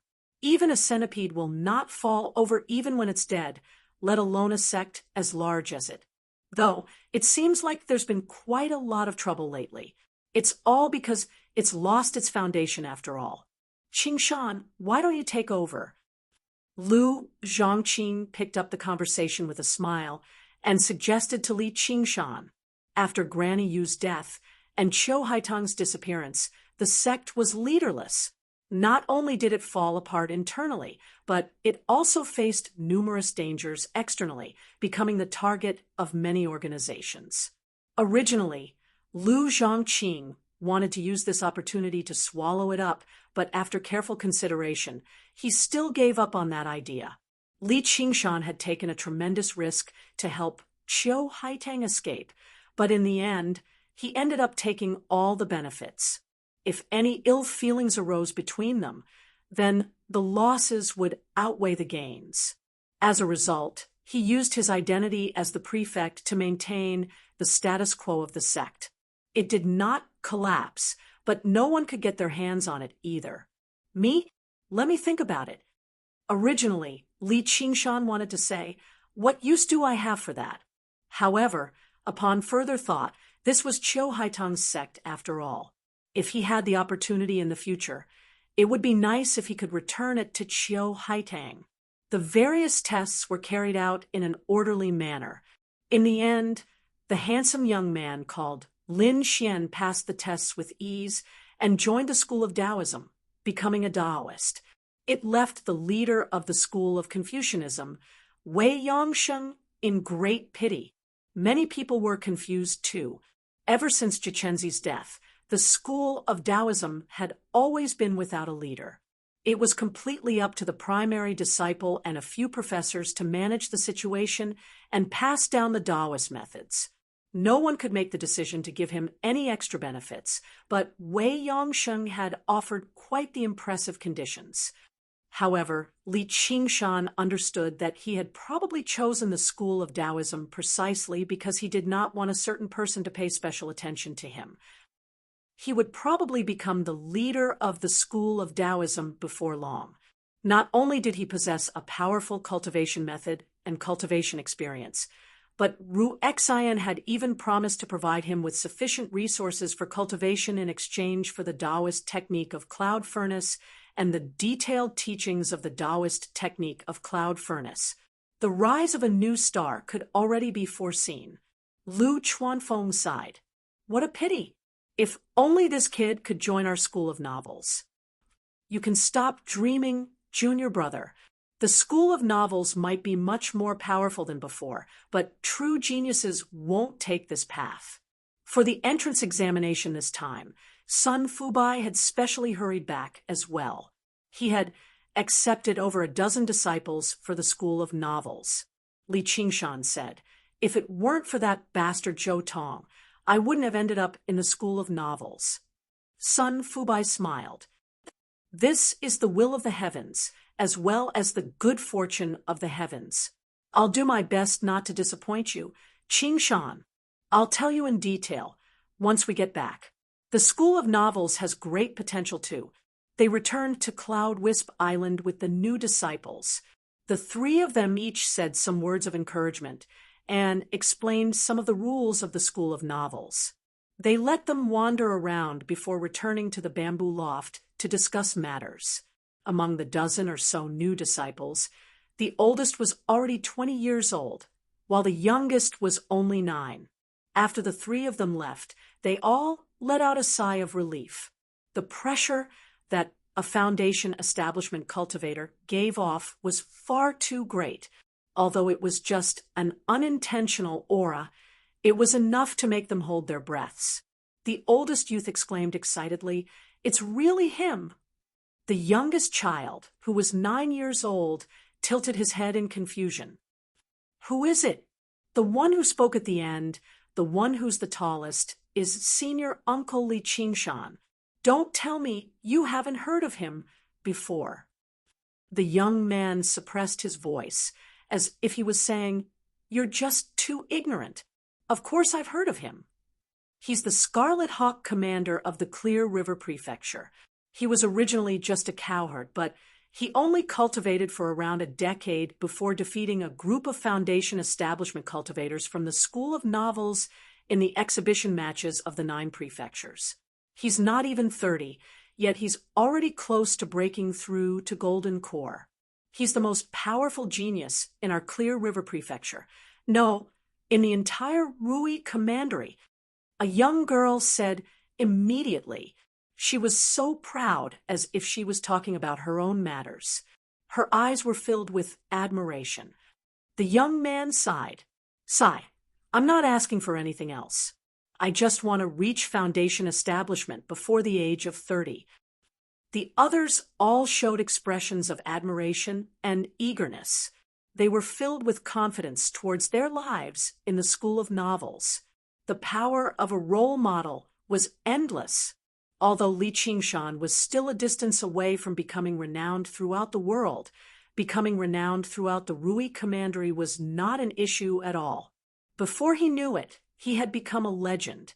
In the bamboo loft, the three of them sat before one another. Li Qingshan picked up a cup of tea and said to son Fubai, "Fubai, you've worked hard.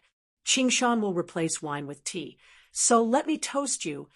Lu Chuanfeng also picked up a cup of tea and expressed his gratitude to son Fubai. If it were not for him running around outside, the Cloud Wisp Association definitely would not have achieved what it had today. Son Fubai replied with a smile, "Junior brother, and I should be the ones thanking you. Qingshan, do you still have any money on you?" "Money? Are you talking about spiritual stones?" Son Fubai shook his head with a bitter smile. "No, just money. Real gold and silver." Chapter 687. Chu Tian is already dead. From today onwards, I'm called Lin Xian. Please don't get it wrong when you see me in the future. Under the resplendent sunlight, Li Qingshan's mind drifted off. He recalled the final words the man called Chu Tian had said in the dark underground palace. Was Lin Xian a name he made up, or was it his original name? He had no idea. He only knew that Qian Rongji was in trouble this time. She would be an enemy even more terrifying than the likes of Si Qing and Yi Dan. All the school leaders gathered together, gazing at the rippling surface of the water. Because the original water mirror disc had been taken away by that wretched demon, the North Moon, this water mirror for observing the new students was cast by Li Qingshan, who was the most skilled in water techniques. Li Qingshan leaned against the window and gazed at the shimmering lake of dragons and snakes lazily. It had truly been a long time since he had experienced such a peaceful life. He felt like every single bone in his body had been dismantled, allowing him to relax. Actually, he had not been idling around during this period of time. He had paid a visit to the Chan Monastery of Devanaga and reported his current cultivation to the unraging monk. Even the unraging monk sighed in amazement at his terrifying cultivation speed. The only pity was that he had condensed an ocean pearl and not a Buddhist saraira. Afterwards, the unraging monk allowed him to enter the 7th floor of the demon suppression tower. He advanced step by step, and after a bitter battle, he finally arrived before the 7th demon suppression statue and comprehended the 7th demon suppression statuary. And this was all thanks to the fact that he could demonify freely now, disguising himself as a demon. As a result, he would not be ganged up on by the demons. His cultivation advanced as well, and his demon heart became even more resplendent. After demonifying, he could contend against mid or even late golden core cultivators. However, he was unable to see little and who he wanted to see the most. He only heard that she was cultivating arduously in the Bodhi courtyard, refusing to speak to anyone. It was said that she was meditating in silence, but the unraging monk said that she just did not want to speak to anyone. With some reluctance, Li Qingshan left the Chan Monastery of Devanaga. Before he left, the unraging monk warned him, "You're all moving too quickly. You should stop and think about it." After thinking about it, Li Qingshan deeply agreed. From a youth who didn't know anything, he cultivated both human and demonic cultivation methods. It had only been 10 years or so for him to reach his current realm. Little, and was no different. He had gone from a little ghost afraid of wind and light to someone who could slaughter corpse commanders like they were dogs. No matter how talented he was, he needed a certain amount of time to settle down. It was difficult to become a powerful cultivator in a short period of time. That was why Brother Ox gave him 10,000 years. Perhaps it was not that the powers of the phoenix and the spirit turtle could not merge. Instead, he had invested far too little time and effort into it. He always wanted to resolve the problem in one go, so his cultivation advanced by leaps and bounds. Now, it seemed that it was not that simple. Since there was no shortcut to Nanshan Mountain, he would climb up bit by bit. Right now, he sat lazily upstairs, while his mirror clone was deep underground, soaking in the magma of the earth and enduring the pain of being burned.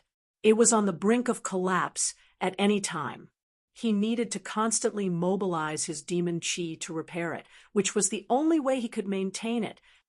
After overcoming the second heavenly tribulation, his understanding of the grand Taos of the heavens and the earth and the profundities of nature had deepened, and he gradually found a way to fuse fire and water together. He wasn't as confused as he was in the past. Qingshan, once it's all over, let's go to the restaurant and have a few drinks together. How about that? Wei Yangsheng suddenly said. His expression was not exactly ingratiating, but it was filled with deep reverence. In reality, while Li Qingshan was indifferent, he had always been the center of everyone's attention. Even Han Tie, who was as cold as steel, looked at him in a completely different light after receiving a subtle hint from Han Anjuan. The only one who did not take him seriously was the leader of the School of Medicine, Ru Xin. At the very least, that was how it seemed. Sure, has the door not been closed yet? Li Qingshan readily agreed. He was not an ascetic, and there was no way he would refuse a chance to drink to his heart's content.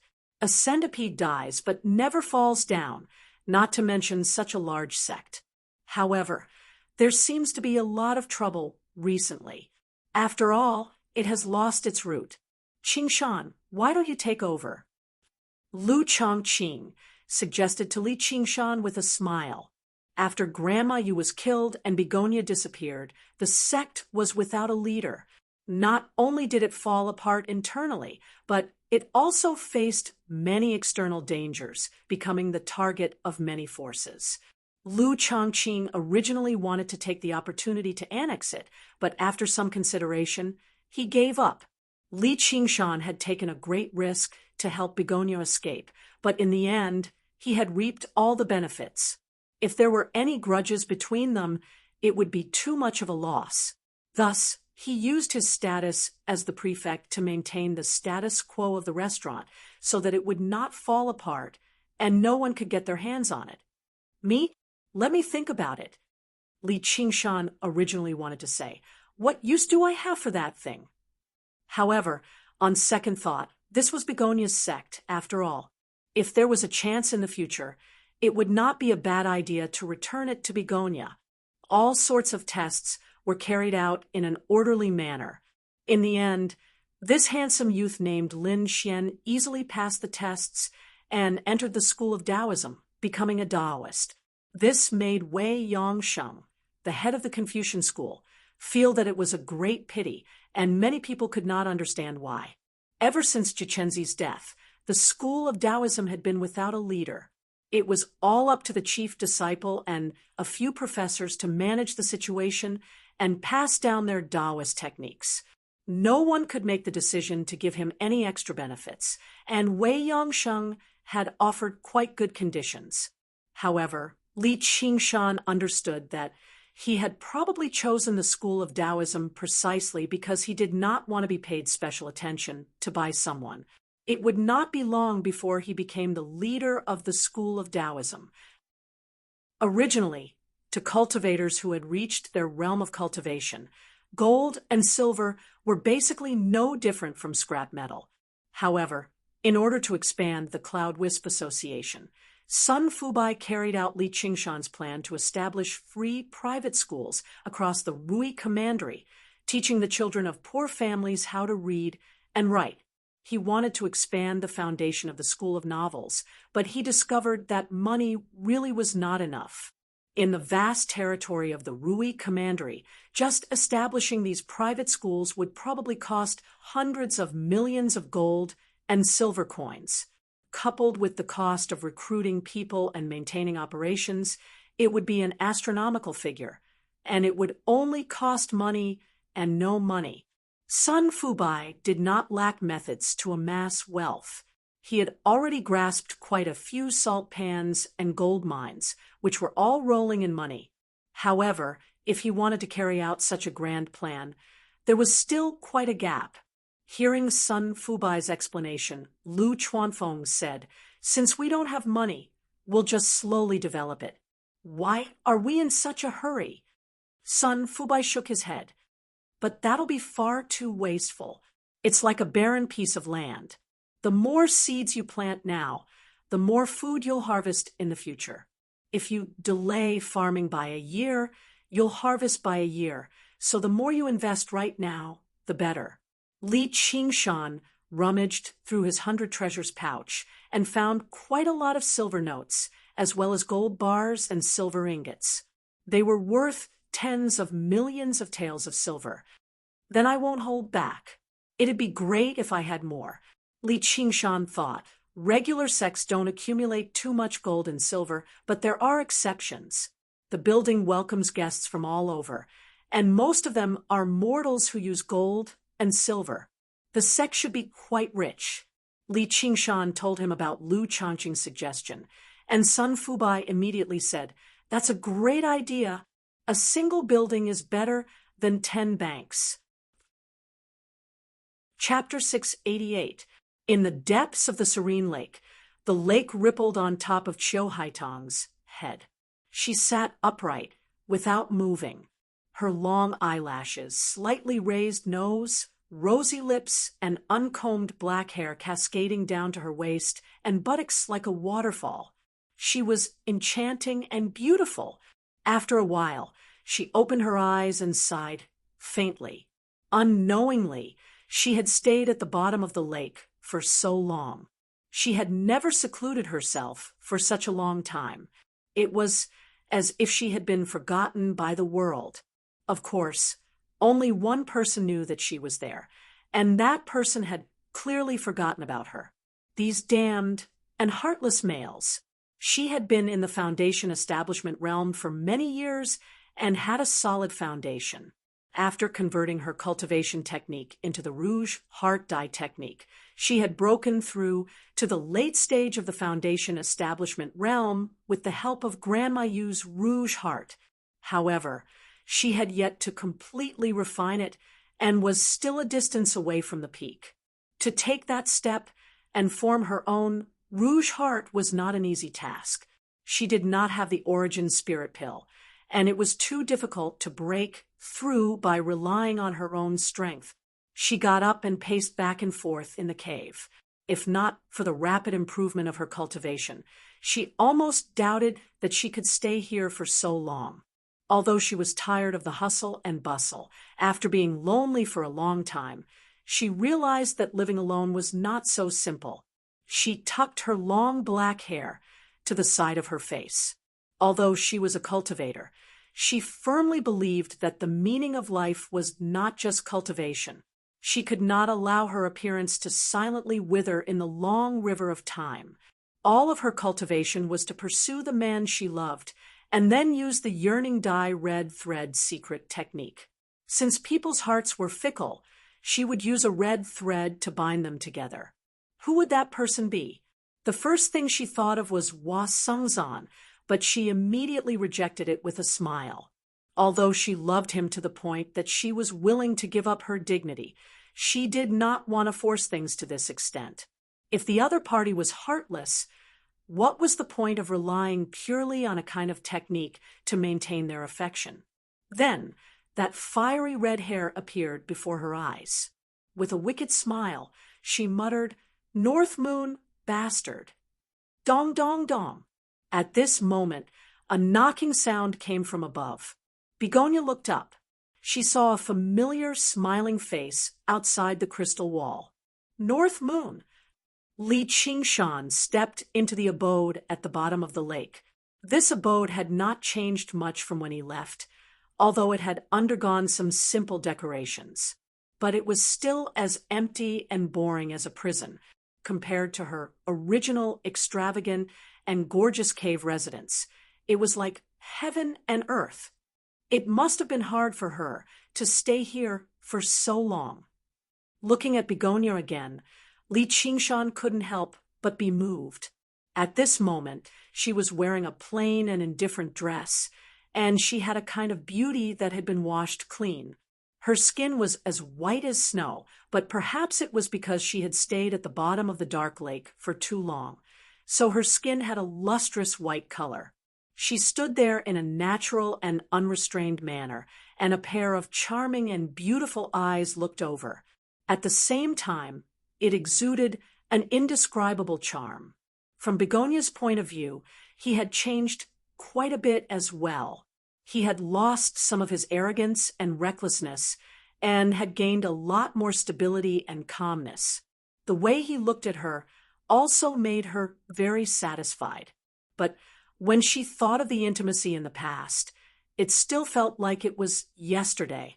Waves rose in her heart, and she couldn't control herself. Her expression did not change, and she poured tea, polite and yet distant, blaming him for giving her the cold shoulder for so long. Li Qingshan asked, "You're about to pass the second heavenly tribulation, right?" "Yes." Begonia was a man of few words. "Here." Li Qingshan threw a brocade box to her. Begonia caught the brocade box, opened it, and exclaimed in a low voice, "Origin Spirit Pill." Li Qingshan put his hands in his pockets, turned around, and left, leaving the cup of tea untouched, and the smoke curled up. "Wait, you're leaving just like that?" Begonia didn't expect him to leave just like that, without the slightest bit of hesitation. Her heart was a little flustered. "What else can I do?" "I don't think you want to talk to me." Li Qingshan turned around and said. She didn't give him a good attitude, so he didn't want to ask for a snub. Of course, if he used force, Begonia naturally wouldn't be able to resist, but he wasn't a pervert and wouldn't go so far as to specifically do such things. "You're really cold and heartless," Begonia said angrily. His indifferent attitude had angered her in an instant. Li Qingshan smiled and said, "If the heavens had feelings, the heavens would grow old. You can also be considered a cultivator. I think with your talent, if you thought less about matters of love, you would have long passed the second heavenly tribulation. You can leave. There's no need to come again." Begonia threw the Origin Spirit Pill back, forcefully. "You can't be blaming me for not coming to see you all this time, right?" Li Qingshan caught the Origin Spirit Pill, and with a flash, he arrived behind her. He wrapped his arms around her waist and said by her ear, "I don't care, let go of me." Begonia snorted coldly and struggled with all her might. Li Qingshan could feel her plump buttocks rubbing against each other, and when he looked down, that snow-white ravine was rippling violently. "Then I'll give you a simple explanation. I've been cultivating for a while now, fought Si Qing and the others twice, and killed Dan. Recently, I've always been hunted down by his master. Have you heard of his master? He's from the manor of myriad beasts of the Dragon Province. He's called some Beast King or something. He's really powerful." He said it with great ease, but Begonia could hear the thrill in his voice. Dan was not that easy to kill, let alone a Beast King. To a Foundation establishment cultivator, he was a powerful figure of legends. Being hunted down by him was almost certain death. While she cultivated in peace in the secret dwelling he had constructed, he had made a terrifying enemy because of her, and he had to go through dangerous battles outside. He had always been giving his all in silence. He could have done whatever he wanted, but he had never asked for anything from her. In her heart, his coldness immediately turned into silent responsibility, and she felt extremely apologetic. "I don't know. I should have known that Dan wouldn't just let the matter rest after killing so many of his disciples. It's great that you're fine." She had been the sect master of the sect of Clouds and Rain for many years, so she controlled the parlor of Clouds and Rain's accumulated wealth. Grandma, you did not care too much about the money either, leaving it in her care. Before he left, Li Qingshan said, Haitang, don't be in such a hurry to ingest the origin spirit pill. If you fail the tribulation, I'll be sad. He was not lying. Yeah, I'll be careful. Begonia had never been so docile before. She said rather bashfully, "In the future, if you have nothing to do, come and sit." "I will." Li Qingshan smiled and pecked her gently on the lips before turning around and leaving gracefully. Begonia stood there blankly. She touched her lips.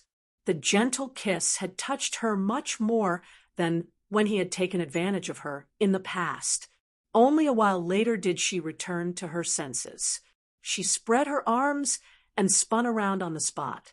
She was extremely delighted, and her footsteps became light. The gloomy dwelling at the bottom of the lake seemed to receive sunlight as well. She calmed down after much difficulty and began to look forward to their next meeting. She looked at the origin spirit pill in her hand and thought about how she had to work harder on her cultivation. No matter what he said, she believed they were destined to be together. Li Qingshan left the bottom of the lake, but he wondered whether what he had done earlier was right or wrong. However, he cast this thought to the back of his head very soon. How could the right and wrong of the world be so easy to distinguish? What was done was done. There was nothing for him to regret.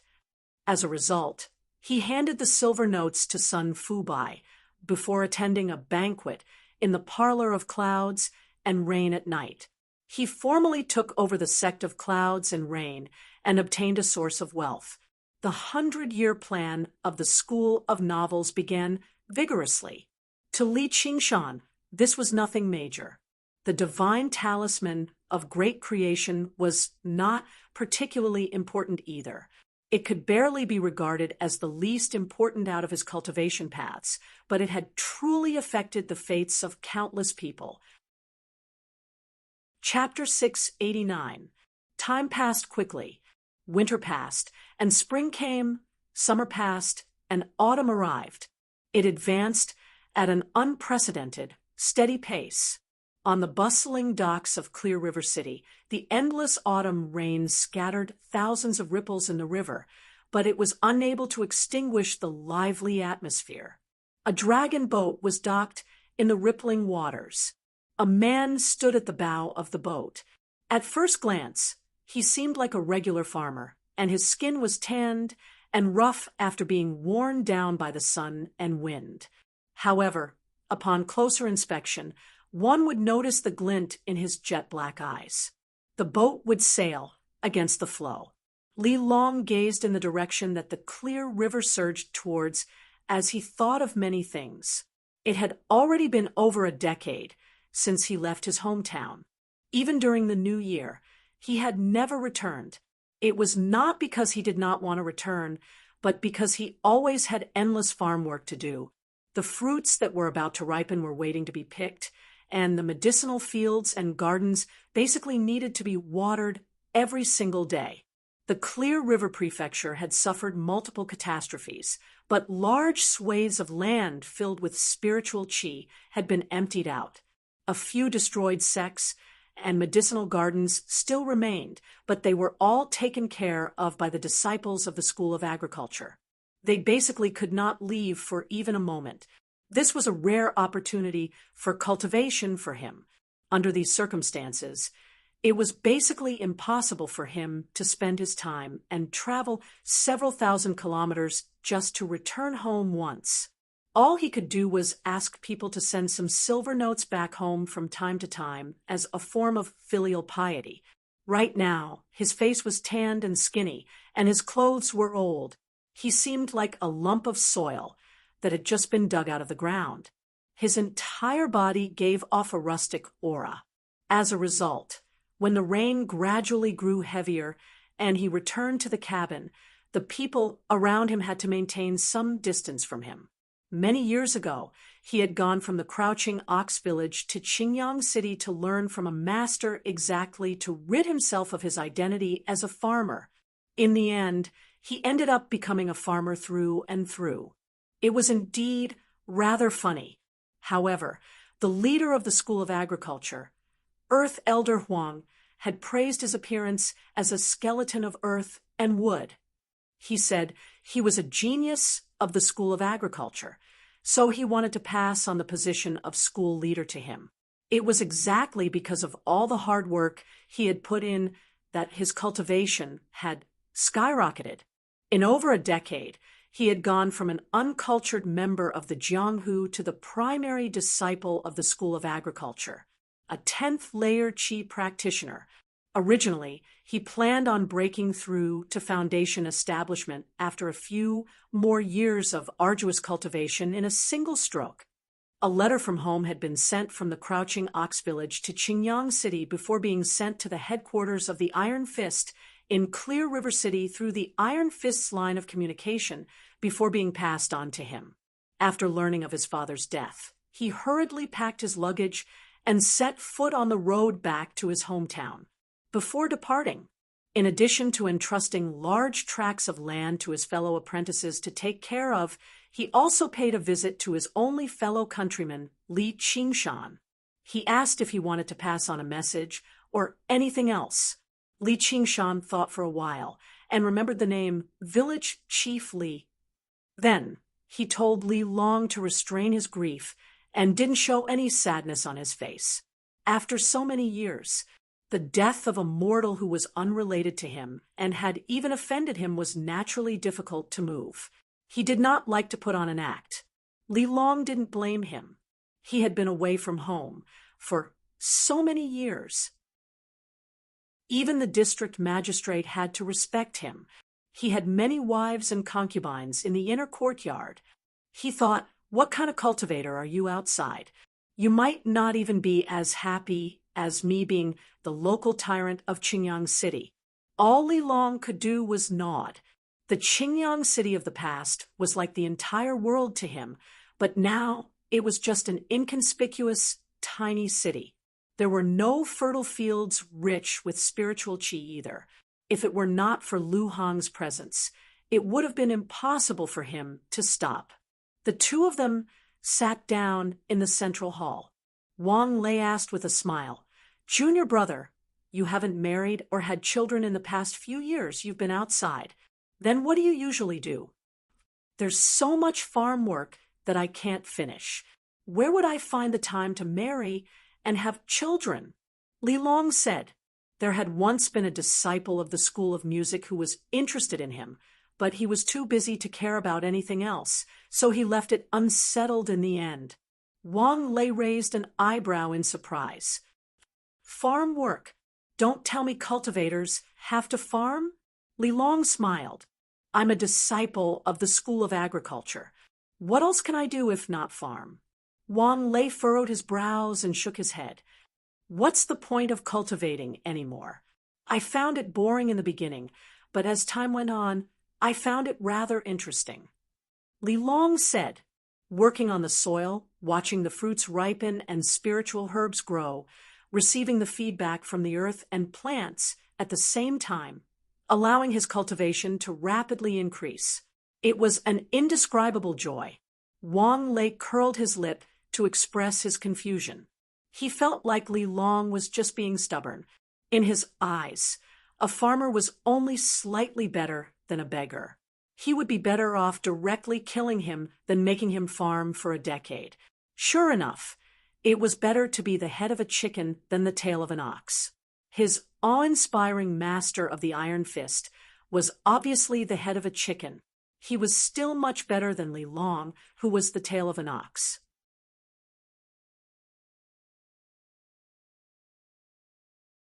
Chapter 692. Lu Hong, Wang Lei, and the others saw Li Long rush out of the door, so they followed. However, unlike Li Long, they couldn't see in the dark, so they could only see a blurry shadow. Lu Hong was shocked and stopped moving. Wang Lei caught up and rushed towards the shadow. "Who is it?" "Be careful." Li Long stepped out and released his true qi, which turned into a palm and grabbed Wang Lei. Wang Lei felt a huge force and flew back involuntarily. The place where he was originally standing suddenly exploded into a big hole. Mud and rain splattered everywhere. Wang Lei's heart was cold. If he still stood there, he wouldn't even have a whole corpse left. A 10th layer Qi practitioner. Xiong Batian was shocked. He didn't expect that there would be a 10th layer Qi practitioner in this small village. He threw the head in his hand like a hidden weapon and quickly retreated. He had cultivated for so many years and was only at the 8th layer. Even if he cultivated for another 10 years, he might not be able to reach the 10th layer. Where do you think you're going? Li Long's body flashed, avoiding the head, and was about to chase. Bang, bang, bang, bang. The head exploded in the air, and countless bone fragments flew everywhere. It was more fierce and dangerous than any hidden weapon in the Jianghu. Li Long had true qi to protect his body, so he was not afraid of such a move. However, there were still Lu Hong, Wang Lei, and a group of Iron Fist disciples behind him. If he ignored them, none of them would survive. He took a step back and waved his hands. There were no moves to speak of, but his movements were natural and casual, as if he was farming in a field. His true qi surged, and the bone fragments flew away. There were a few screams. There were still a few Iron Fist disciples who were hit. Although they weren't fatal, the wounds immediately turned black and hardened. They twitched and fell to the ground, dead in an instant. Corpse poison. Li Long's pupils shrank. If it was a qi practitioner, as long as they could hold on for a while, they would be able to save them. He could still save them, but these ordinary disciples were no different from mortals. How could they possibly resist it? The poison attacked the heart and sealed the marquee with blood. At this time, even Lu Hong didn't have much time to react. He just watched as Wang Lei ran out. They flew back, and in the blink of an eye, more than 20 heads were flying in front of him. They exploded together. The two brothers, Li Hu and Li Bao, ran to the door while panting. What happened? He narrowed his eyes, and with the help of the light from the lantern, he saw the fallen Iron Fist disciple. He immediately screamed like a pig being slaughtered. Murder! The extremely penetrating voice made the entire courtyard of the Leaf family boil with excitement before spreading through the entire Crouching Ox village. Many people woke up from their dreams. Lu Hong asked, "Who was that just now?" "I don't know." Li Long's expression was solemn. If the other party was a cultivator who cultivated in the art of refining corpses, then slaughtering an entire village to refine corpses would not be strange. However, this matter was clearly not so simple. Otherwise, they would not have beheaded the villagers.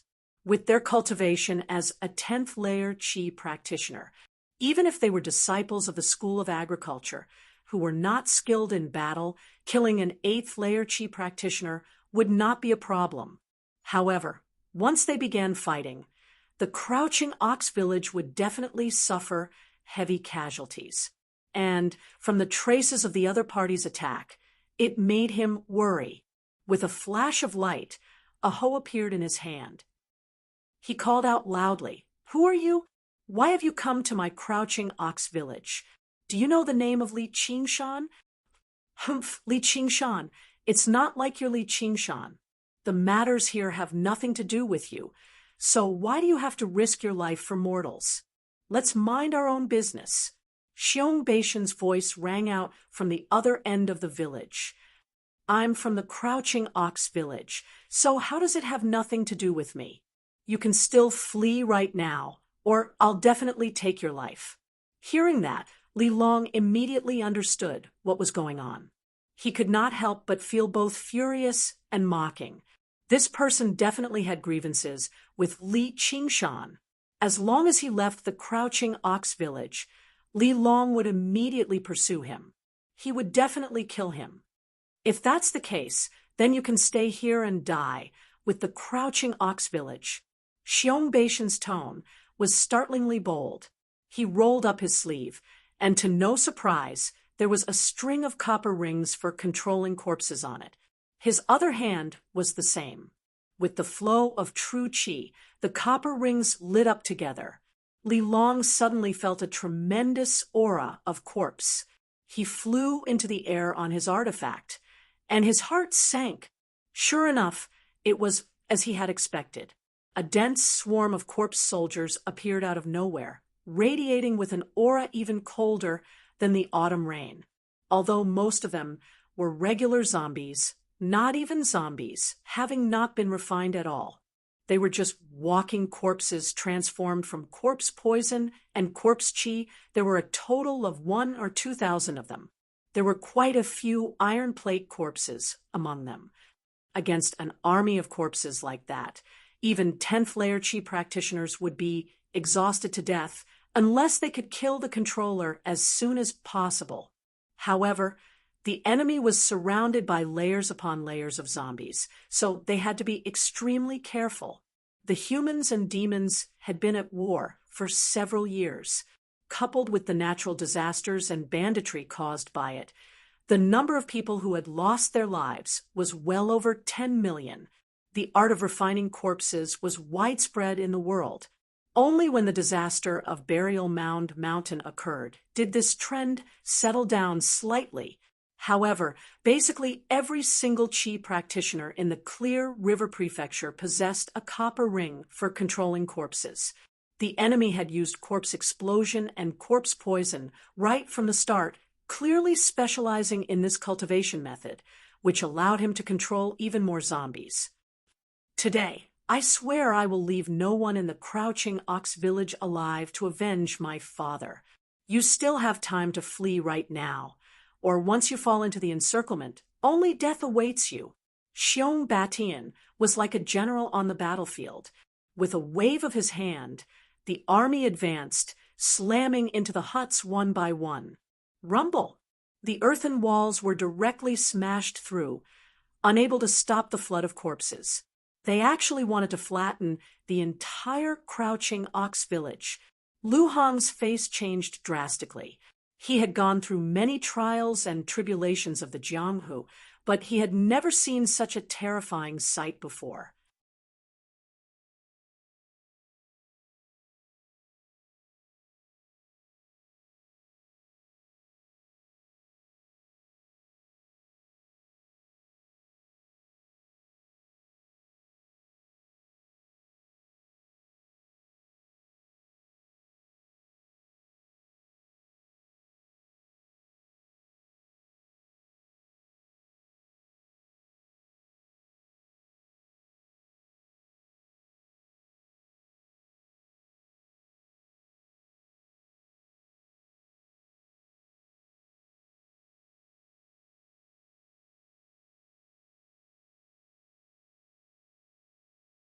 It was like a terrifying, colossal beast was lunging towards him from the darkness.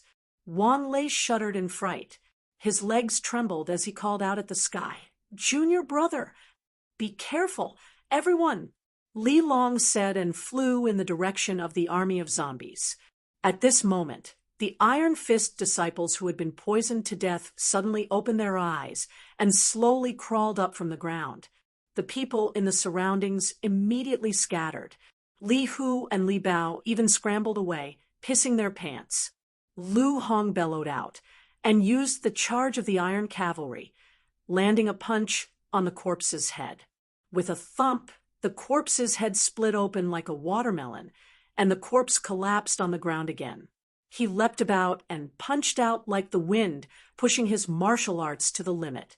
Every single punch landed on a head, and the corpses that were about to crawl up collapsed on the ground again. These were just normal walking corpses that were transformed from the zombie poison. Although they were very strong and did not fear death, their reactions were slow. Against a Jianghu expert like Lu Hong, they could not do anything. He was not a threat at all. The Iron Fist disciples erupted in cheers. Lu Hong stood majestically on the corpses. His back was already drenched in cold sweat. He calmed himself down. "Don't be afraid. Everyone. It's just a few corpses." What Li Long was facing right now was not just a few corpses, but thousands. There were men and women, young and old. They crowded around him, and they even let out meaningless roars, which combined into a terrifying buzz. The continuous autumn rain had already stopped at some point. The clouds dispersed, and an autumn moon shone down with cold light. It illuminated the tiny, crouching ox village, but it was like a nightmarish scene. The wave of corpses ignored all obstructions. They advanced rapidly. Some walking corpses fell to the ground, but they were trampled by the corpses behind them. In the blink of an eye, they were reduced to a pile of meat paste. Screams rang out from the collapsed houses. However, they immediately stopped and were torn apart by the zombies. Sweat seeped out from Li Long's palms. However, after experiencing the exhibition matches of the 9 prefectures, he had become much more mentally prepared for a situation like this. He was not in much danger today, but if he could not stop the corpse army, he would only be able to escape with a small number of people. His other family members would all die here. He took out a handful of seeds. With a wave of his hand, the seeds scattered. The buildings in Crouching Ox Village were not densely packed. There was quite a lot of empty space between the houses, which had been opened up as vegetable gardens. A seed fell into a vegetable garden and immediately sprouted, growing rapidly and turning into a clump of black thorns. It continued to grow and spread, enveloping the entire vegetable garden in the blink of an eye. The other seeds were the same. Clumps of thorns grew endlessly, forming a wall of thorns. The black thorns were different from regular thorns. Every single spike was long and sharp, shining with a metallic luster. Xiong Batian did not care. Zombies did not even fear death, let alone pain. He dove headfirst into the thorns.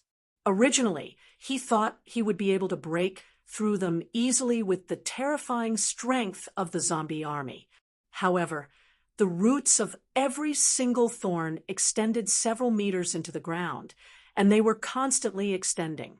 The thorns themselves were as tough as metal, producing an ear-piercing sound as they were pulled. The thorns were like monsters that had been startled awake, dancing about madly. The thorns wrapped around and pierced.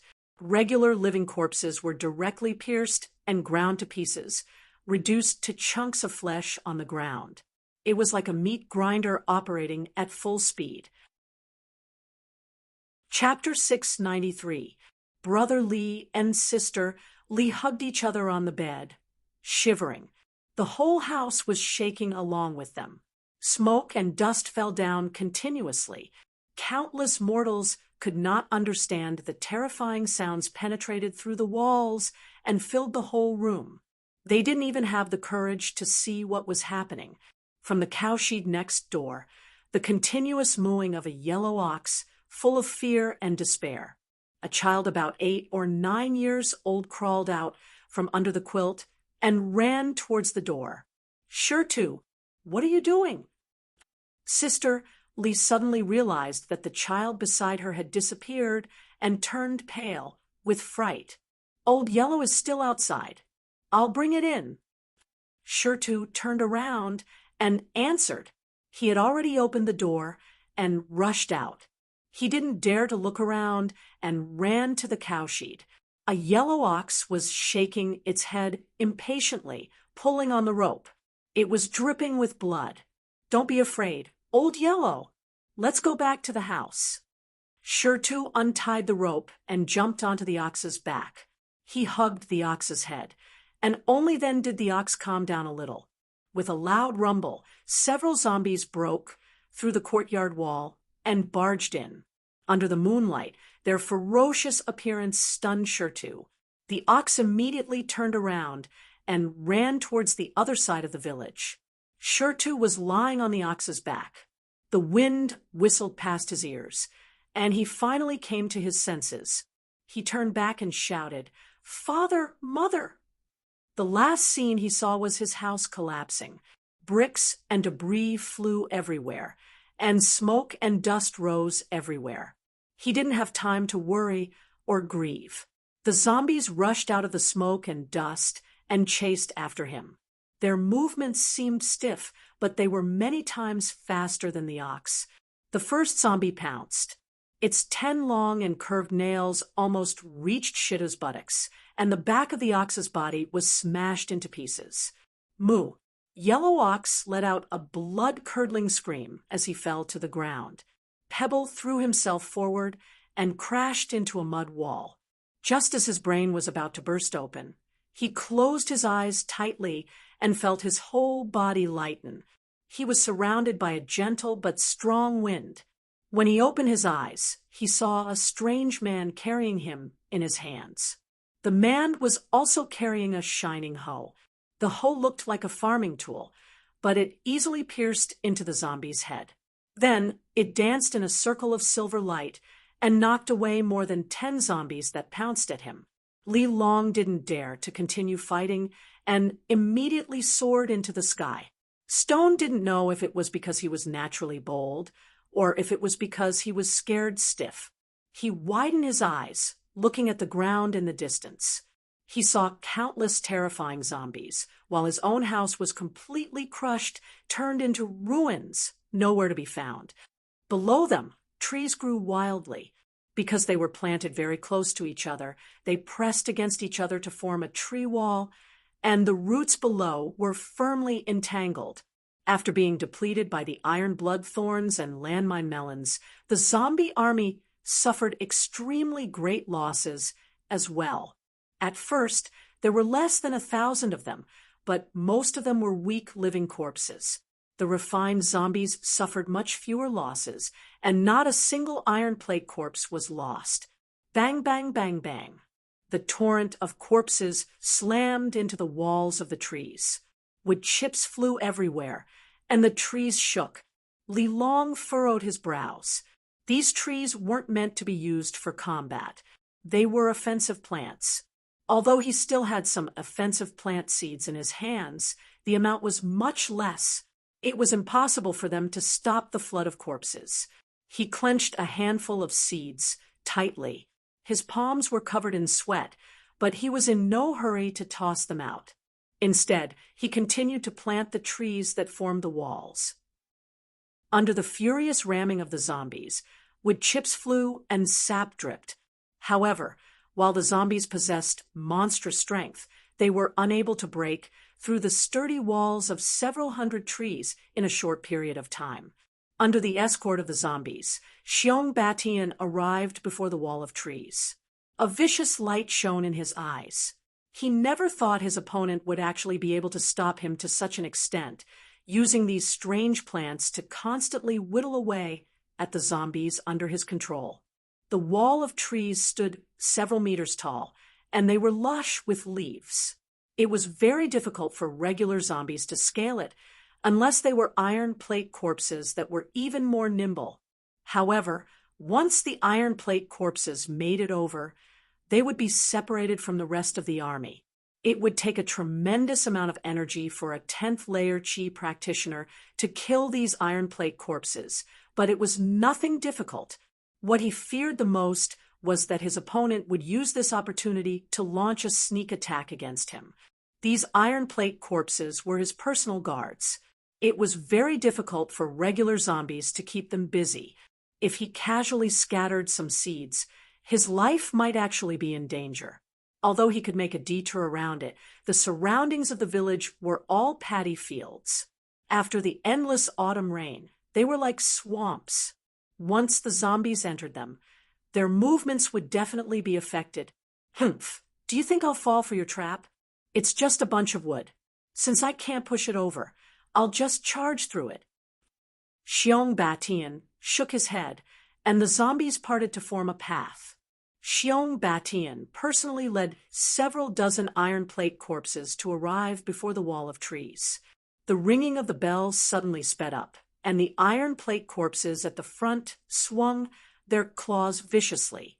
The sturdy wood was ripped apart like mud. In the blink of an eye, they dug out a huge hole which rapidly extended inwards.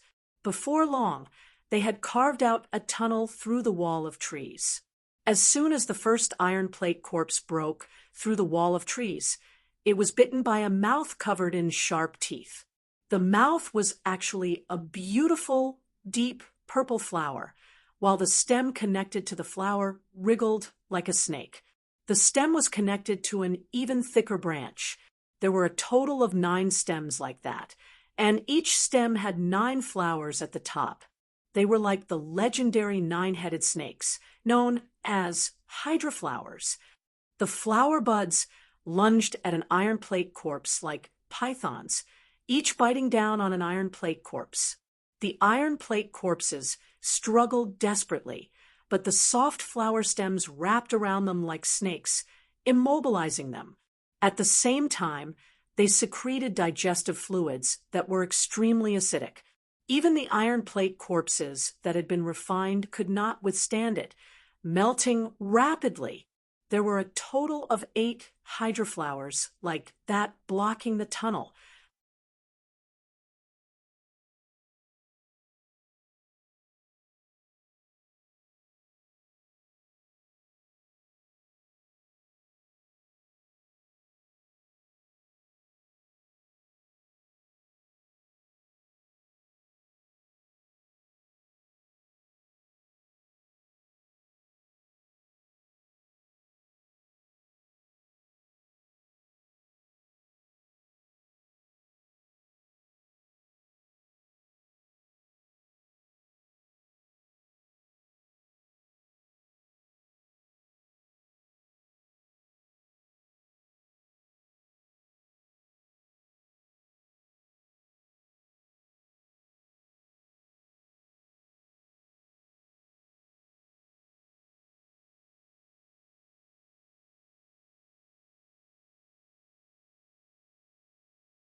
Coupled with Li Long himself, he truly could hold off 10,000 enemies by himself. Xiong Batian felt rather regretful. It would have been better if he had made a detour, but he came up with an idea in a moment.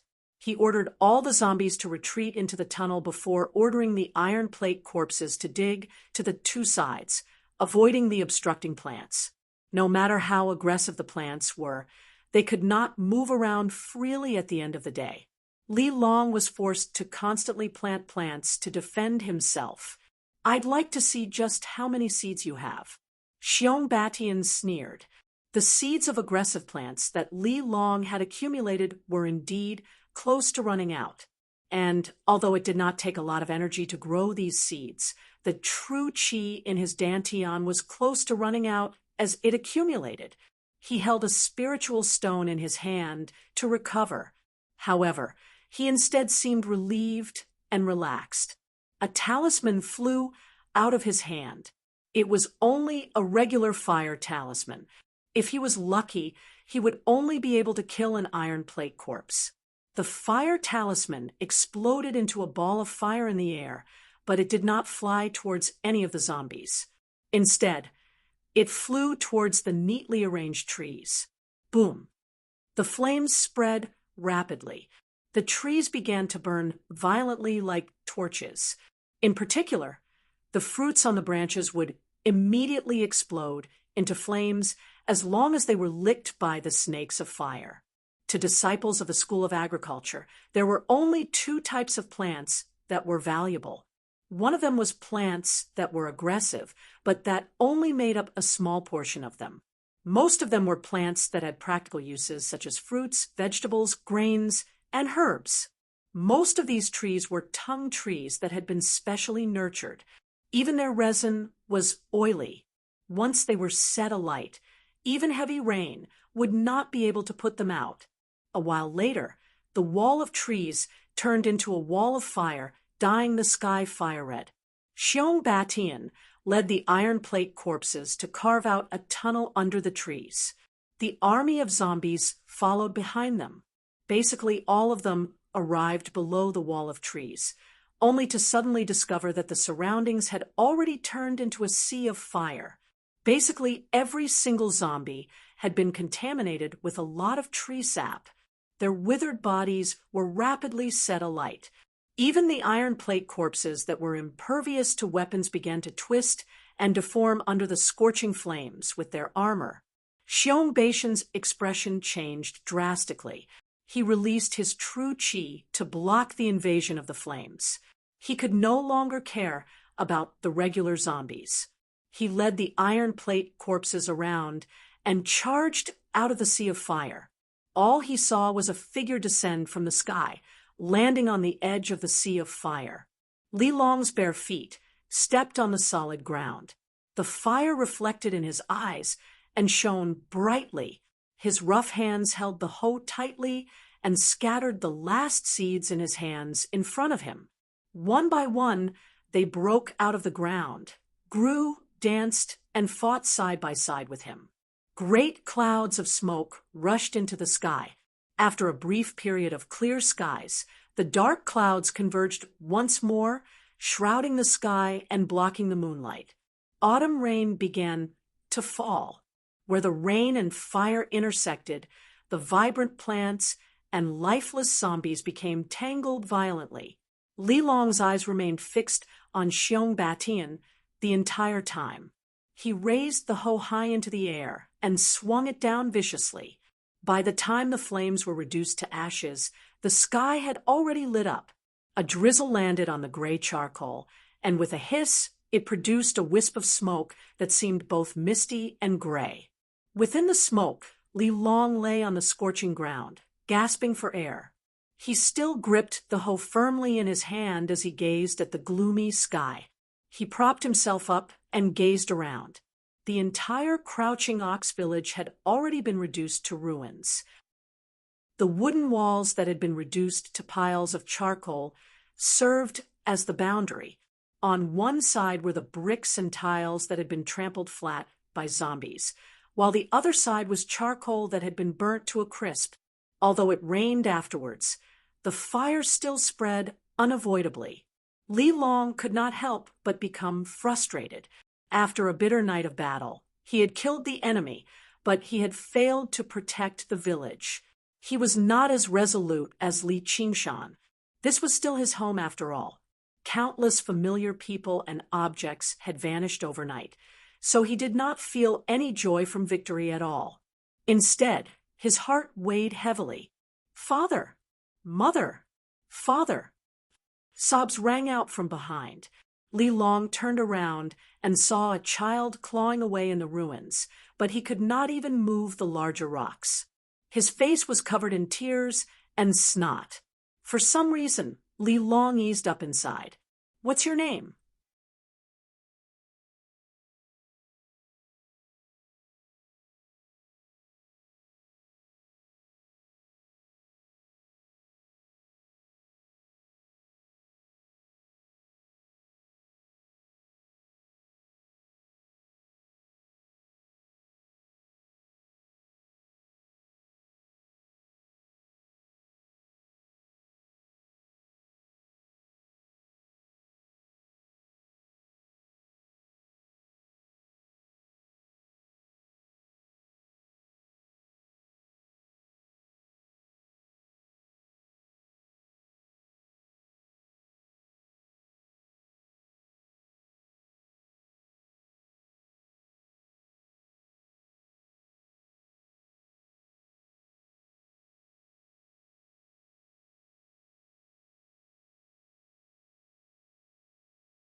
Chapter 694.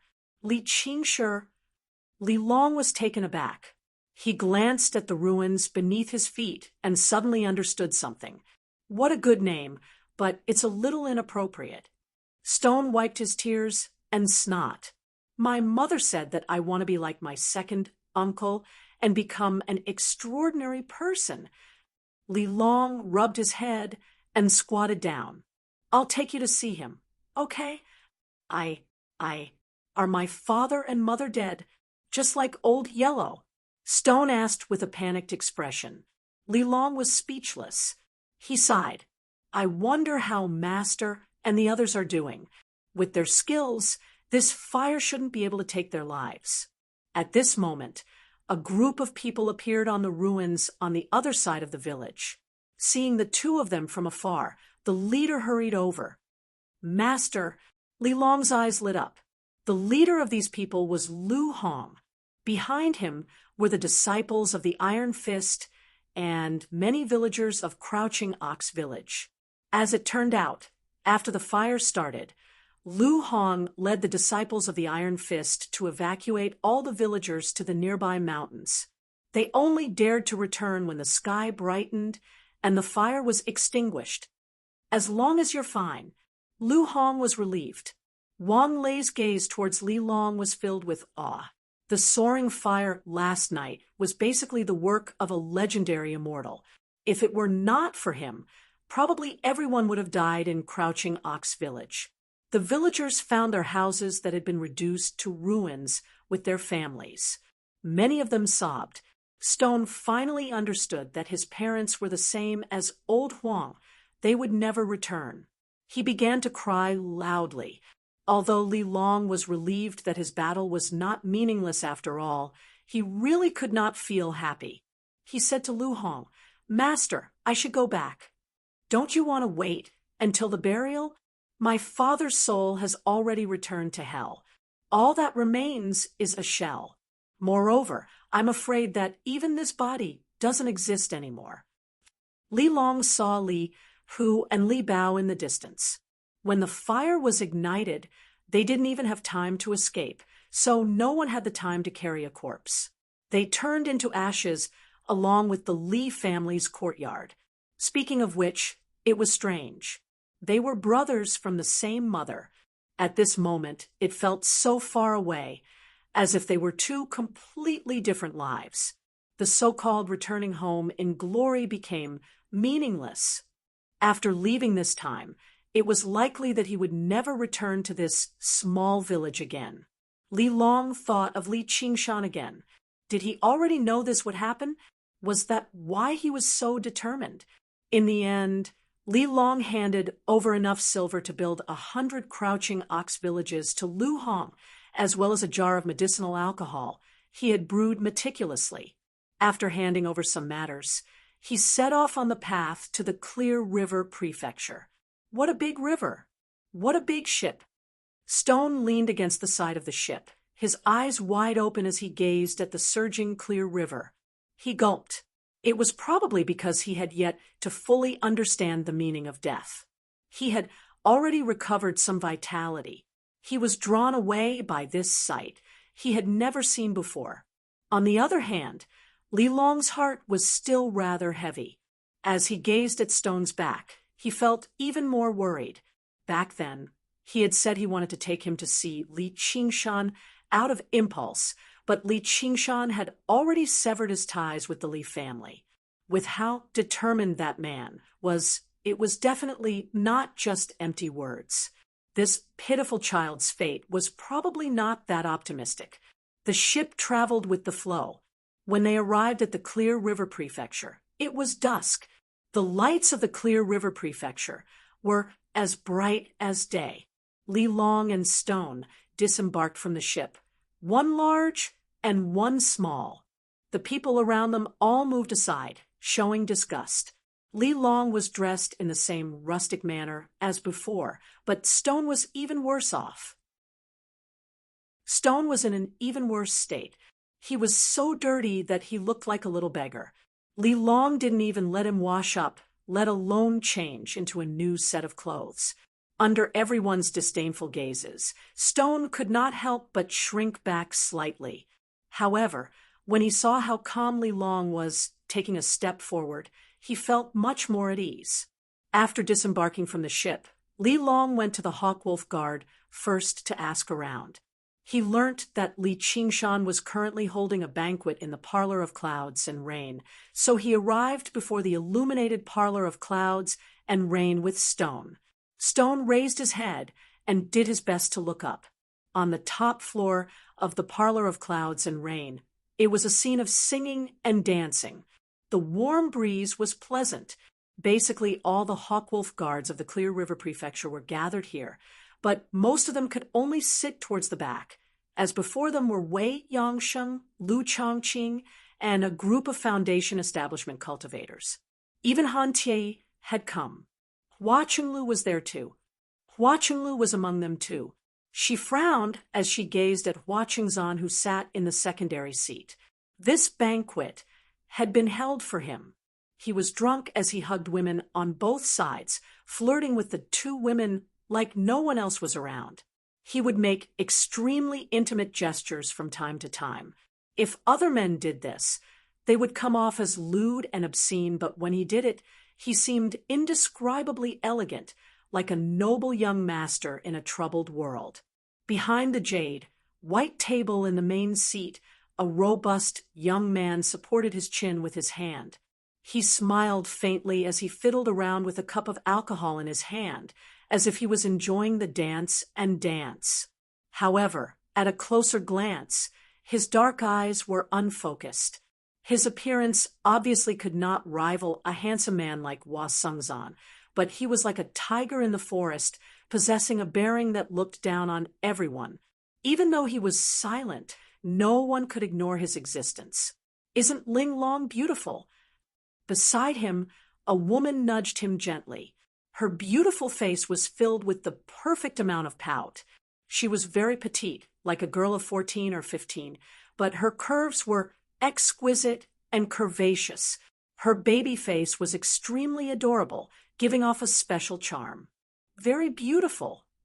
Li Qingshan looked down and replied in an unconcerned manner. The woman was very beautiful, and she possessed the ability to socialize well. Probably only Hua Qinglu could surpass her out of everyone present. "Then why haven't you looked at me?" Afterwards, she suppressed her voice and whispered into his ear, "Are you afraid that Commander Hua will get jealous?" Her breath was fragrant as she licked his ear gently with the tip of her tongue. "Aren't you afraid that I'll eat you before your cultivation is sufficient?" "I'm not afraid." Ling Long stuck out her tongue, and sure enough, she sat up straight. Li Qingshan shook his head. She was such a shy child in the past. After a year of indulgence, she was bold enough to take liberties with him in public. "Sir, Sect Master, there's a man called Li Long who wants to see you.